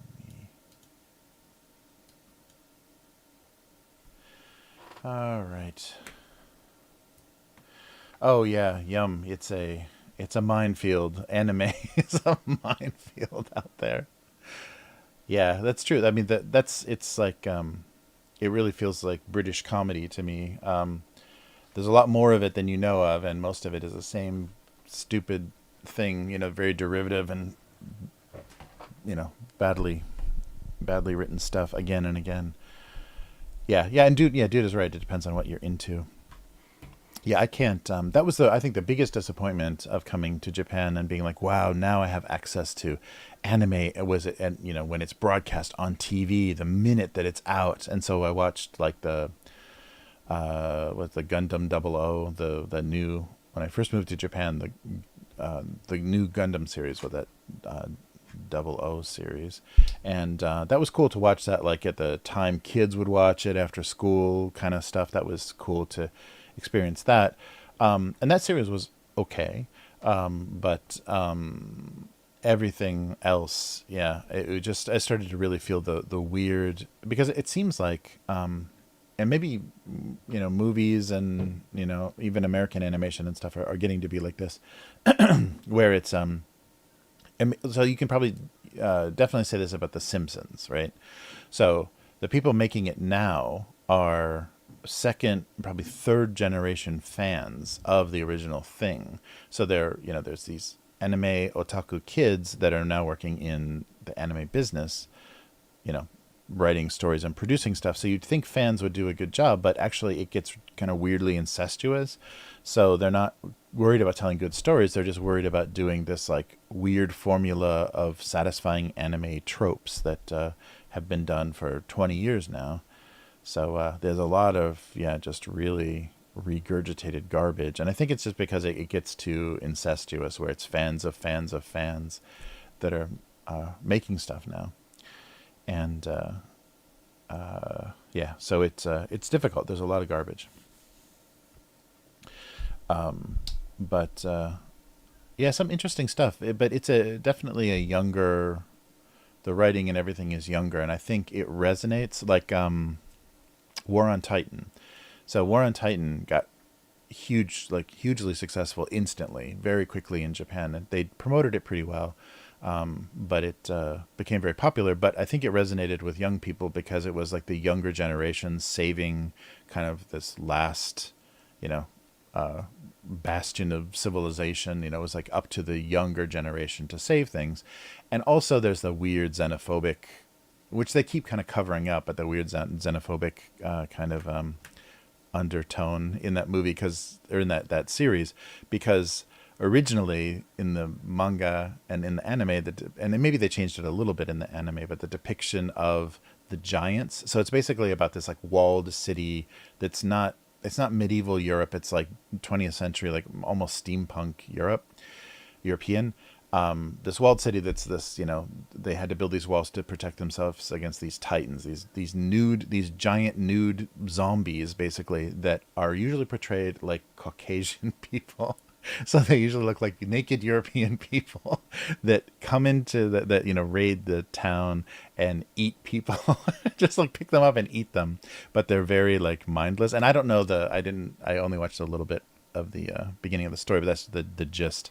And so the generation of kids gets inspired to defend the city, and so they invent this like this cable system and these weapons that they can use to fight the giants, the titans. But then it gets, of course, like anime does, more and more complicated. And there's like now there's skinless, crazy, whatever boss boss giants. But that was really popular, and the reason really popular here, and the reason they talked about it being popular is because it was a hopeful message of the younger generation has the ability to create change and help people, help save the world or whatever. And that hasn't been a message very often, in anime. So it was received pretty well. Yeah, I watched the first couple episodes. It's pretty gross. Like the little kids like watch their parents be eaten in front of them by these giants, and it's pretty gross. They don't show anything explicitly. Like the giants open their mouths and like just like lower the screaming people into their mouths, and then there's just this blood spray, and the blood sprays everywhere, and the kids are just like covered in the blood of their parents or whatever. So it's this very weird traumatic scene, but they wanted to set that up for maybe the motivation of why they did what they did. But yeah, so I don't know. And the stuff my daughter watches is mysterious to me. I think I talked about there's a thing called Spy Family.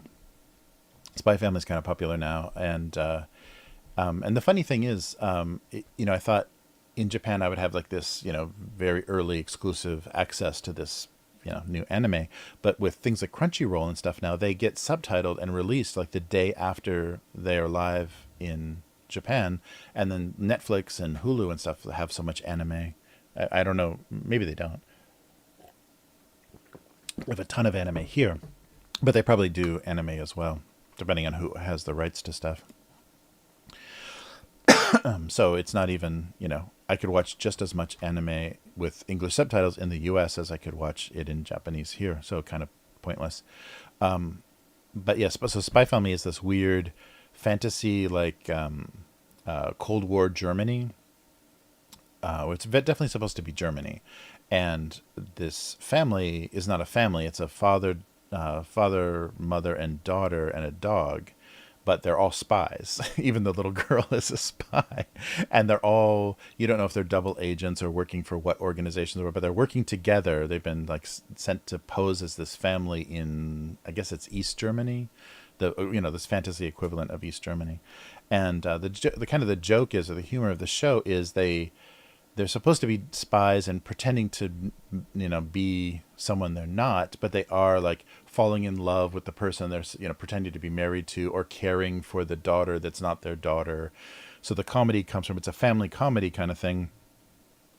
And you think something is going to be really dramatic and horrible, like, oh my God, they killed someone, or they were tortured for information. Like, you think spy things happen to them, but the joke is it never, in a lot of cases, it never does. It's like the wife comes home all upset, and you think something and they said it very dramatically, and you think, oh my God, something really terrible happened to her. Her identity was, revealed, or something is gonna, something bad's gonna happen. But it's just that she was ashamed that she's not a good cook, and talking to a coworker revealed that she doesn't know many recipes, and so she wants to come home and learn how to cook very well. It's like these really weird family comedy kind of domestic gags, but set in alternate East Germany spy world. So I don't get it.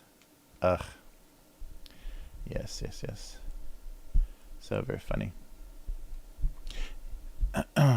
But yeah, I don't know.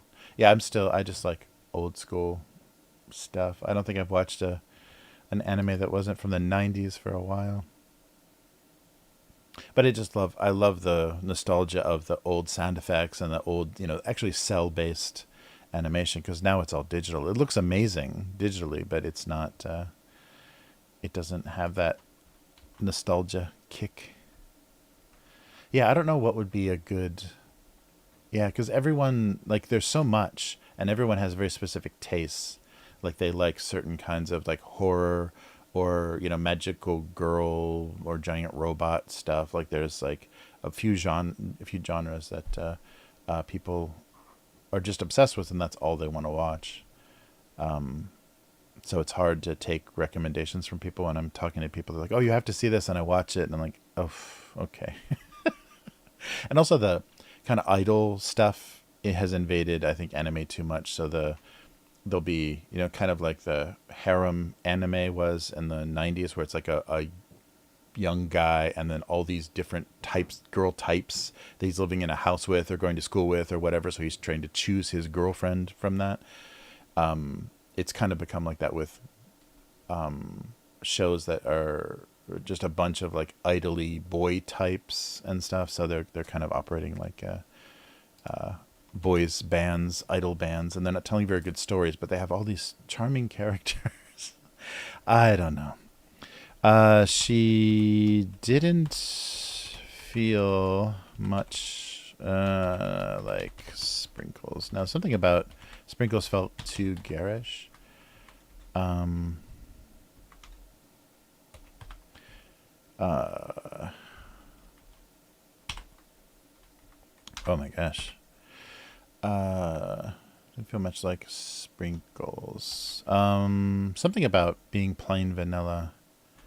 Oh, so how about something about being satisfied? She was satisfied.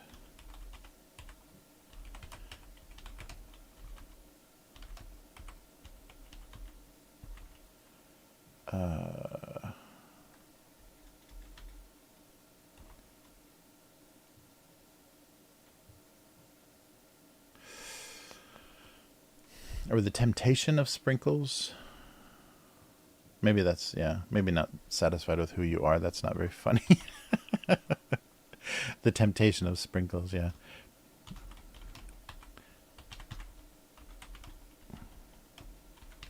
Yeah. So then we can do a funny phrase. The So what would you call, like, Sprinkles make ice cream look garish or complicated or gaudy?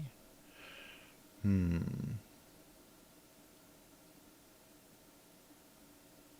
Oh yeah, that's right. My daughter's watching that too, the Oshinoko. Yeah, that's I don't get that story either. I'm not watching it with. I'm like, just half listening to it out of the corner of my eye.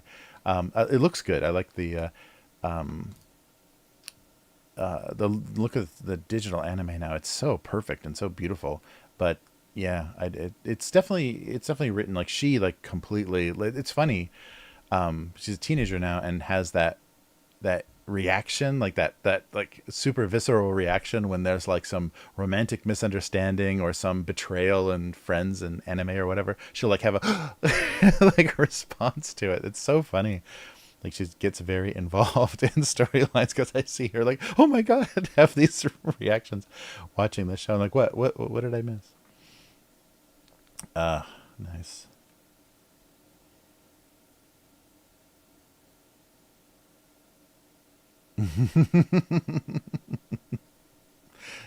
Oh wow, yeah, yeah. So it seems, yeah, very emotional. Yeah, it's funny. Yeah, I'll have to take a better look at that series because yeah, she really likes it, and I haven't followed it close enough to know to know the characters or know what the story is. So Plain Vanilla was constantly tempted by the garishness. What's gaudiness? What are Sprinkles? They're gaudy. They're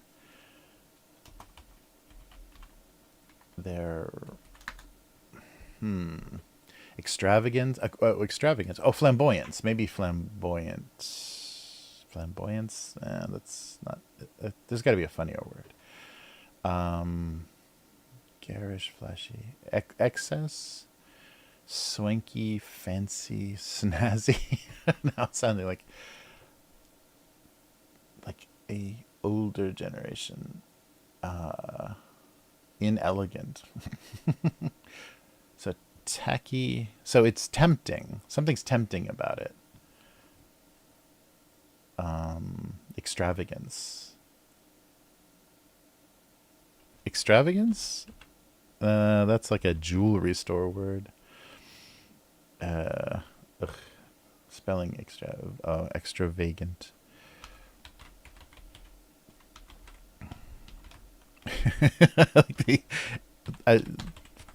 Of course, stupid phrases make me laugh. Extravagance of sprinkles.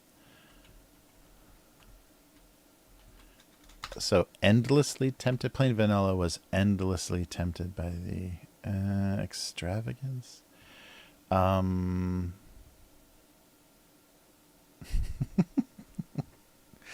something inappropriately.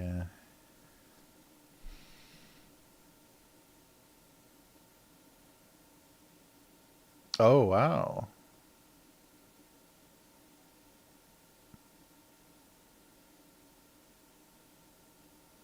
Oh, best slow burn payouts. Whoa. Well, that's high praise, Yum. That's cool. Well, yeah, I'm definitely not. I don't have patience. Maybe my daughter's a better resource for good anime because, yeah, I don't have the patience anymore to watch the bad anime to find the good. All right. I was constantly tempted by the extravagance of sprinkles with 3 S's. Okay, yeah, extravagance of sprinkles is funny and stupid. I think I like it. Okay, and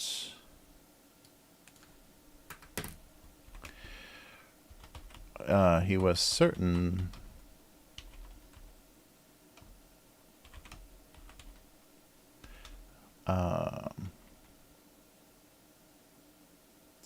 that he started, or the cap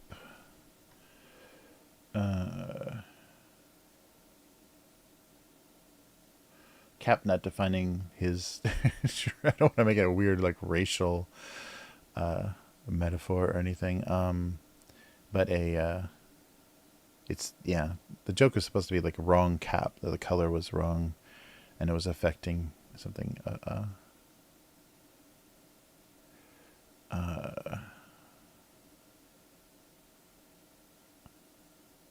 so trying to be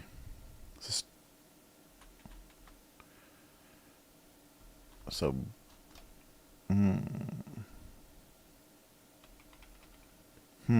the wrong cap, the misplaced, the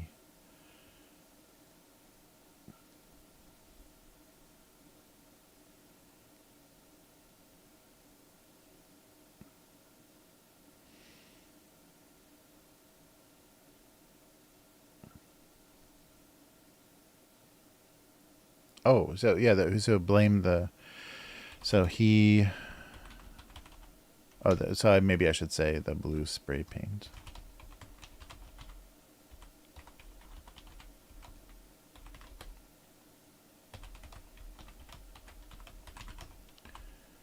Being mistaken for orange. The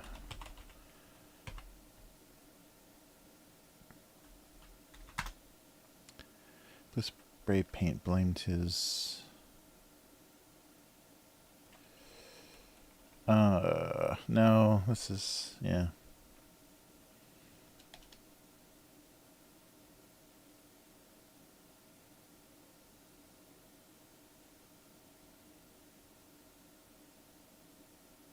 Or maybe simply the orange cap was making him doubt his own blueness. There we go. Easily confused. The orange cap was making him doubt his own blueness. And let me put a little shot of just to make sure, even though I'm not.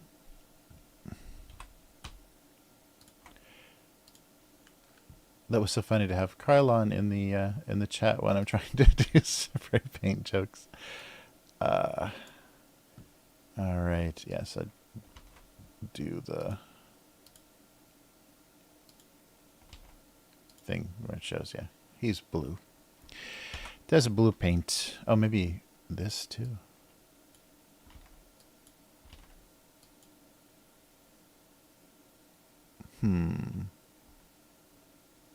I kind of like how that looks.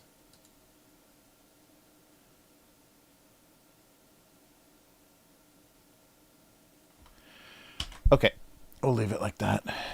Okay, it's almost convenience store time.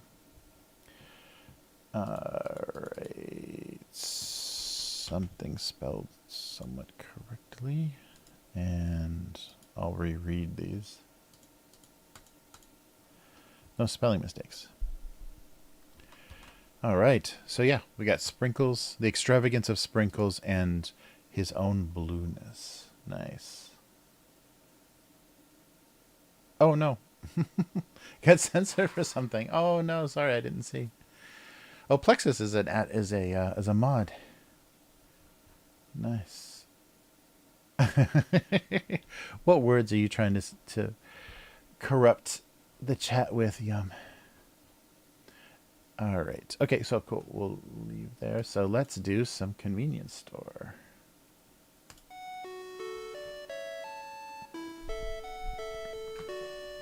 All right. Welcome to Family Mart. Oh, sorry. Pushing this out of the way. Yeah, I wonder if Family Mart's ever going to try to do, Europe or Western countries, because they're all over Asia. I think most Asian countries have Family Mart now. I don't know who owns it. Who is the kind of parent company? Okay, so there was kind of a big switch over to like summer snacks and things, summer themed snacks. So the 7-Eleven store brand stuff was like crazy just recently. So I bought a selection. So this is kind of a strange selection of store brand 7-Eleven goods. So in Japan, it's the company. It's like very Japanese style. So there's the logo that you see on all 7-Eleven things, and it's 7 and I Holdings. So I don't know if I is Ishikawa or some Japanese family name. 7 and I Holdings is the holding company that owns 7-Eleven in Japan. So we have so these were very funny. Sorry. Popping gummy chocolate, soda pop flavored. So these are popping chocolate. So maybe like Pop Rocks and chocolate, but flavored like namone, like soda, like Japanese soda. So popping chocolate sounds disturbing, and I think they keep saying chocolate, but I think they just mean kind of white chocolate coating. And then there was also chocolate corn puffs with matcha flavor. So I think these are corn puffs covered in chocolate, but the chocolate is green tea flavored. So those were, yeah, that was new and disturbing. And then also these sounded like the best. I have the most hope for these. Pineapple cookies. So they're constantly doing all kinds of like weird little snacks, and these are store brand. These are just the 7-Eleven brand snacks, but they're surprisingly good, like surprisingly good quality, and they're always, exactly 100 yen. These little packages. So where should we start first? So I know the one that's going to be the worst. Let's start with the strangest one first. So we'll start with the popping chocolate popping chocolate balls. All right. Oh, there's literally 7 of these. Okay, so for $1 you're not getting a lot. So I think it's just looking like the popping candy is just embedded in the chocolate. So it looks like a little earth. But yeah, you can already see the where the Pop Rocks are. So, but what's going to be inside? Is it like a cookie inside?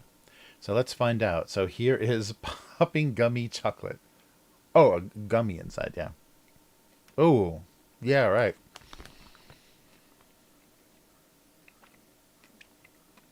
This is like everything, everywhere, all at once. So what is going on? I'm having some kind of out-of-body experience. So strange. Okay, so here's the cross section. I'll bite one in half so you can actually see a real cross section. Here's a cross section with the explanation. So in the center is a lemon gummy, and then there's a layer outside of that of Nmity flavored chocolate, and then a coating of chocolate with popping candy in it. It's like 3 really crazy clashing flavors, like, and textures and stuff all at once. Wow. Okay, I was guessing this was going to be weird, but this is weirder than I thought. Ah, I can't bite the gummy in half. Well, here's just the shell. See if I can actually bite I'm going to have to cut it in half.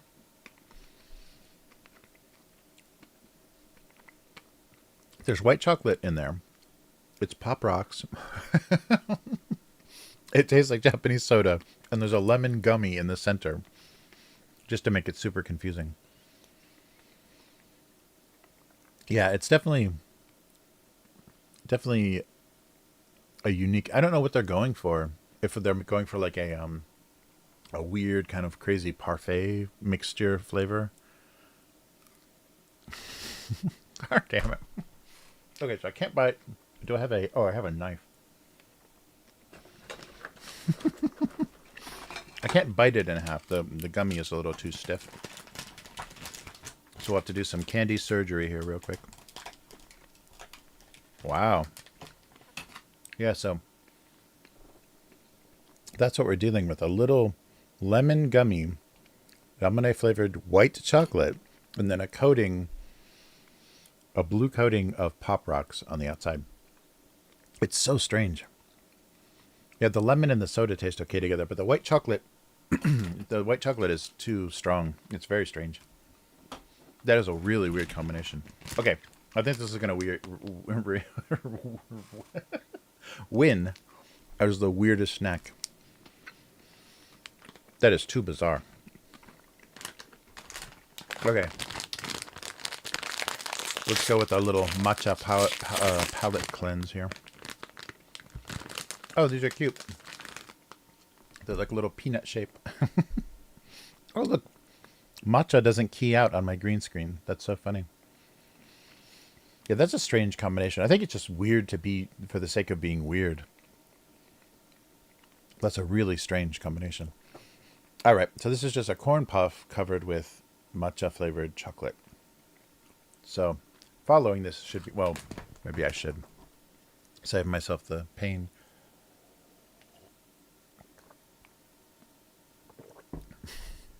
Oh yeah, the green medicine ball thing. Oh yeah, that totally does. Yeah, that's right. The green medicine ball in the. Yeah, I really want to watch. I'm surprised there's a lot of Japanese people that haven't seen any Ghibli movies. Like, they maybe think of it as kid stuff, or maybe too artsy, or maybe it's too childish. So there's like a big, weird chunk of the population that has never seen a Ghibli movie. That's like Americans having never seen Disney movies. Oh, that's nice. Yeah, so that's what we're dealing with in the middle. So like a little corn puff.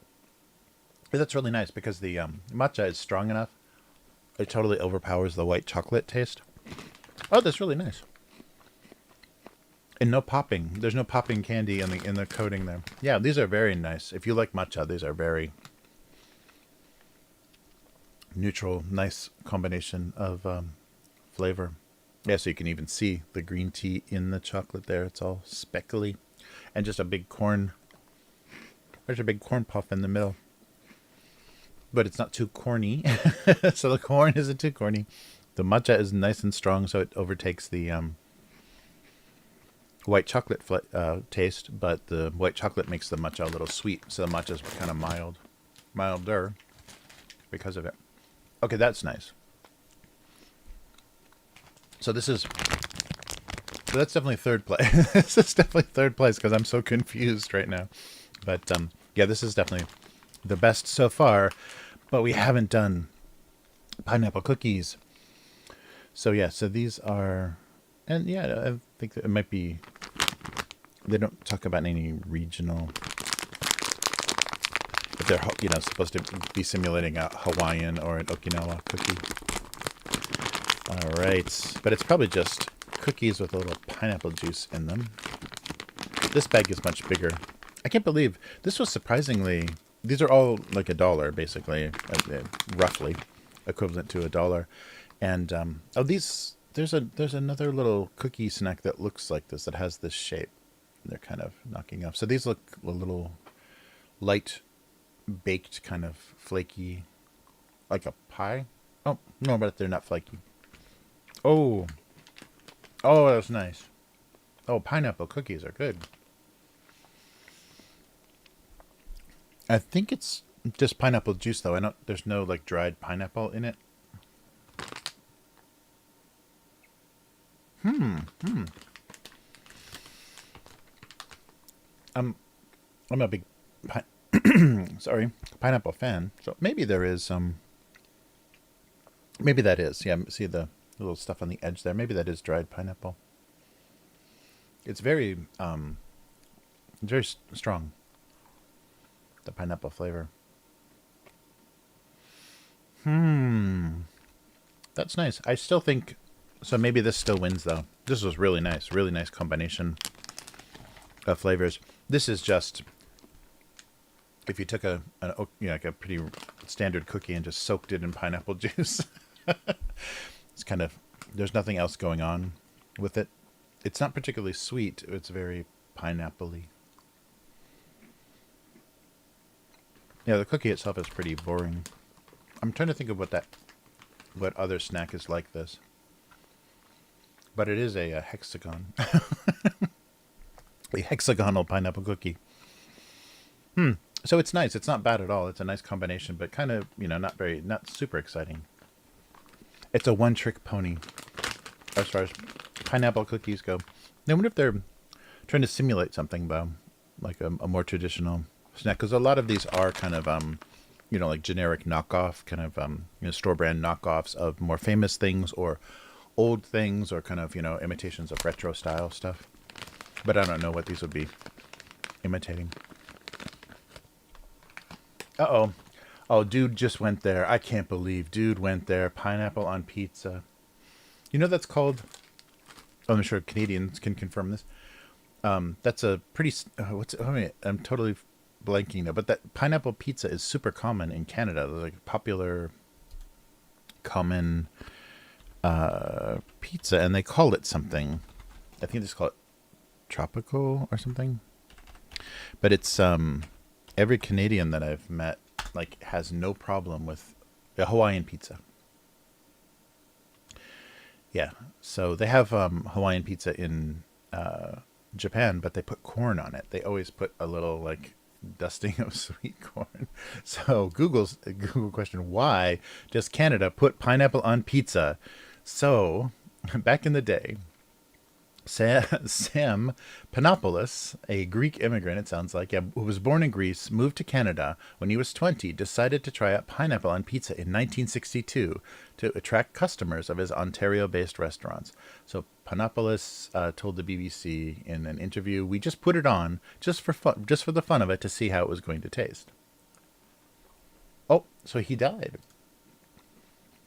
Panopoulos died at the age of 83 in 2017. So the creator of pineapple pizza is no longer with us. So what's the consensus? Japan and corn.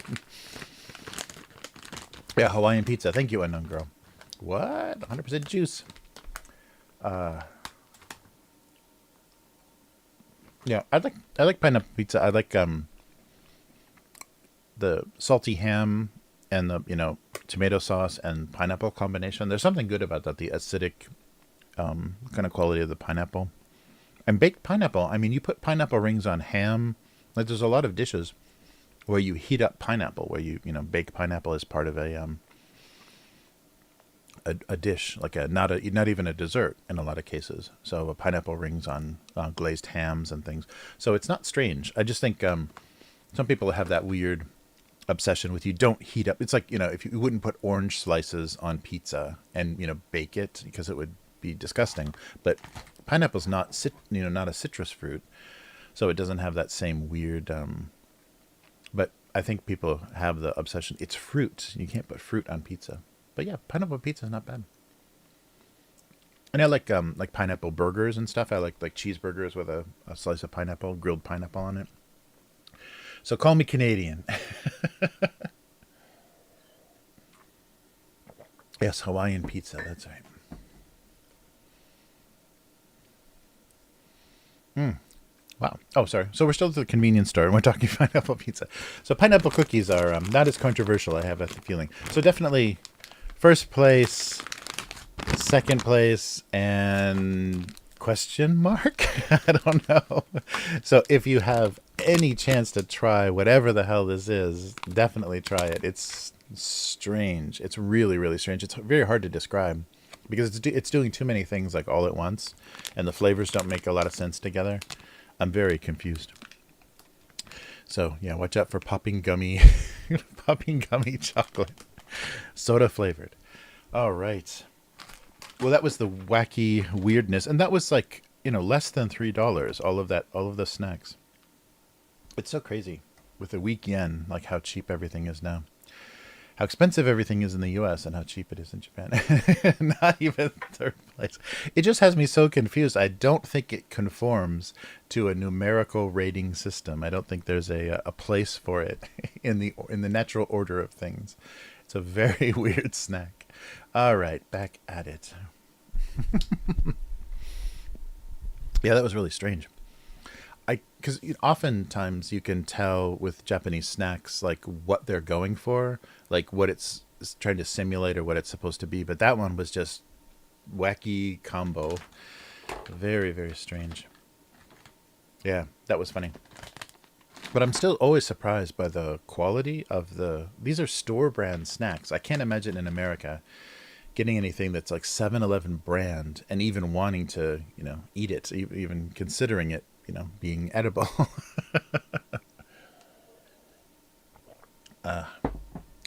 Yeah, wow, that was really good. I was hoping that because I saw that so they have a big section of just their store brand stuff, and recently just changed to all like summer flavors and very different stuff because it's usually just the same crackers and chocolate snacks and everything, and this time it was completely full of kind of summer themed and lighter stuff. But yeah, these the matcha corn, I wouldn't say, oh yeah, I love green tea corn snacks, like the combination of corn and green tea. Seems like it would be really bad, but that's a really, really perfect combination. Like, because rice, if it was puffed rice, it would be too weak. Like, the flavor would be too non-existent. So, yeah, very interesting choice. Wow. So I knew I would probably like the pineapple cookies, but I didn't think they would be so boring. The Hawaiian cookies, right?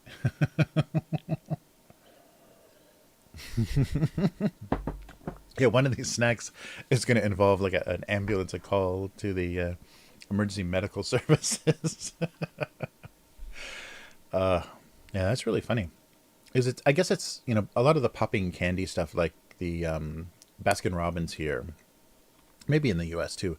They always have the kind of Pop Rocks ice cream, like some version of ice cream with Pop Rocks in it, like popping candy. So I guess that's kind of popular for kids here. So putting it in, there's still like popping going on in my mouth, like random random acts of popping terrorism. That's weird. Wow. But yeah, so I think that's kind of a weird kids flavor. And usually the soda flavors are kids stuff. They don't usually have adult soda flavored snacks. But yeah, that's interesting. I never would have never would have put those things together. It seems like an afterthought. Let's just put a lemon gummy in the middle. Perfect. Yeah, very strange. Wow. Well, it's so good. I'm glad to get back to the live stream. It's good to see everyone.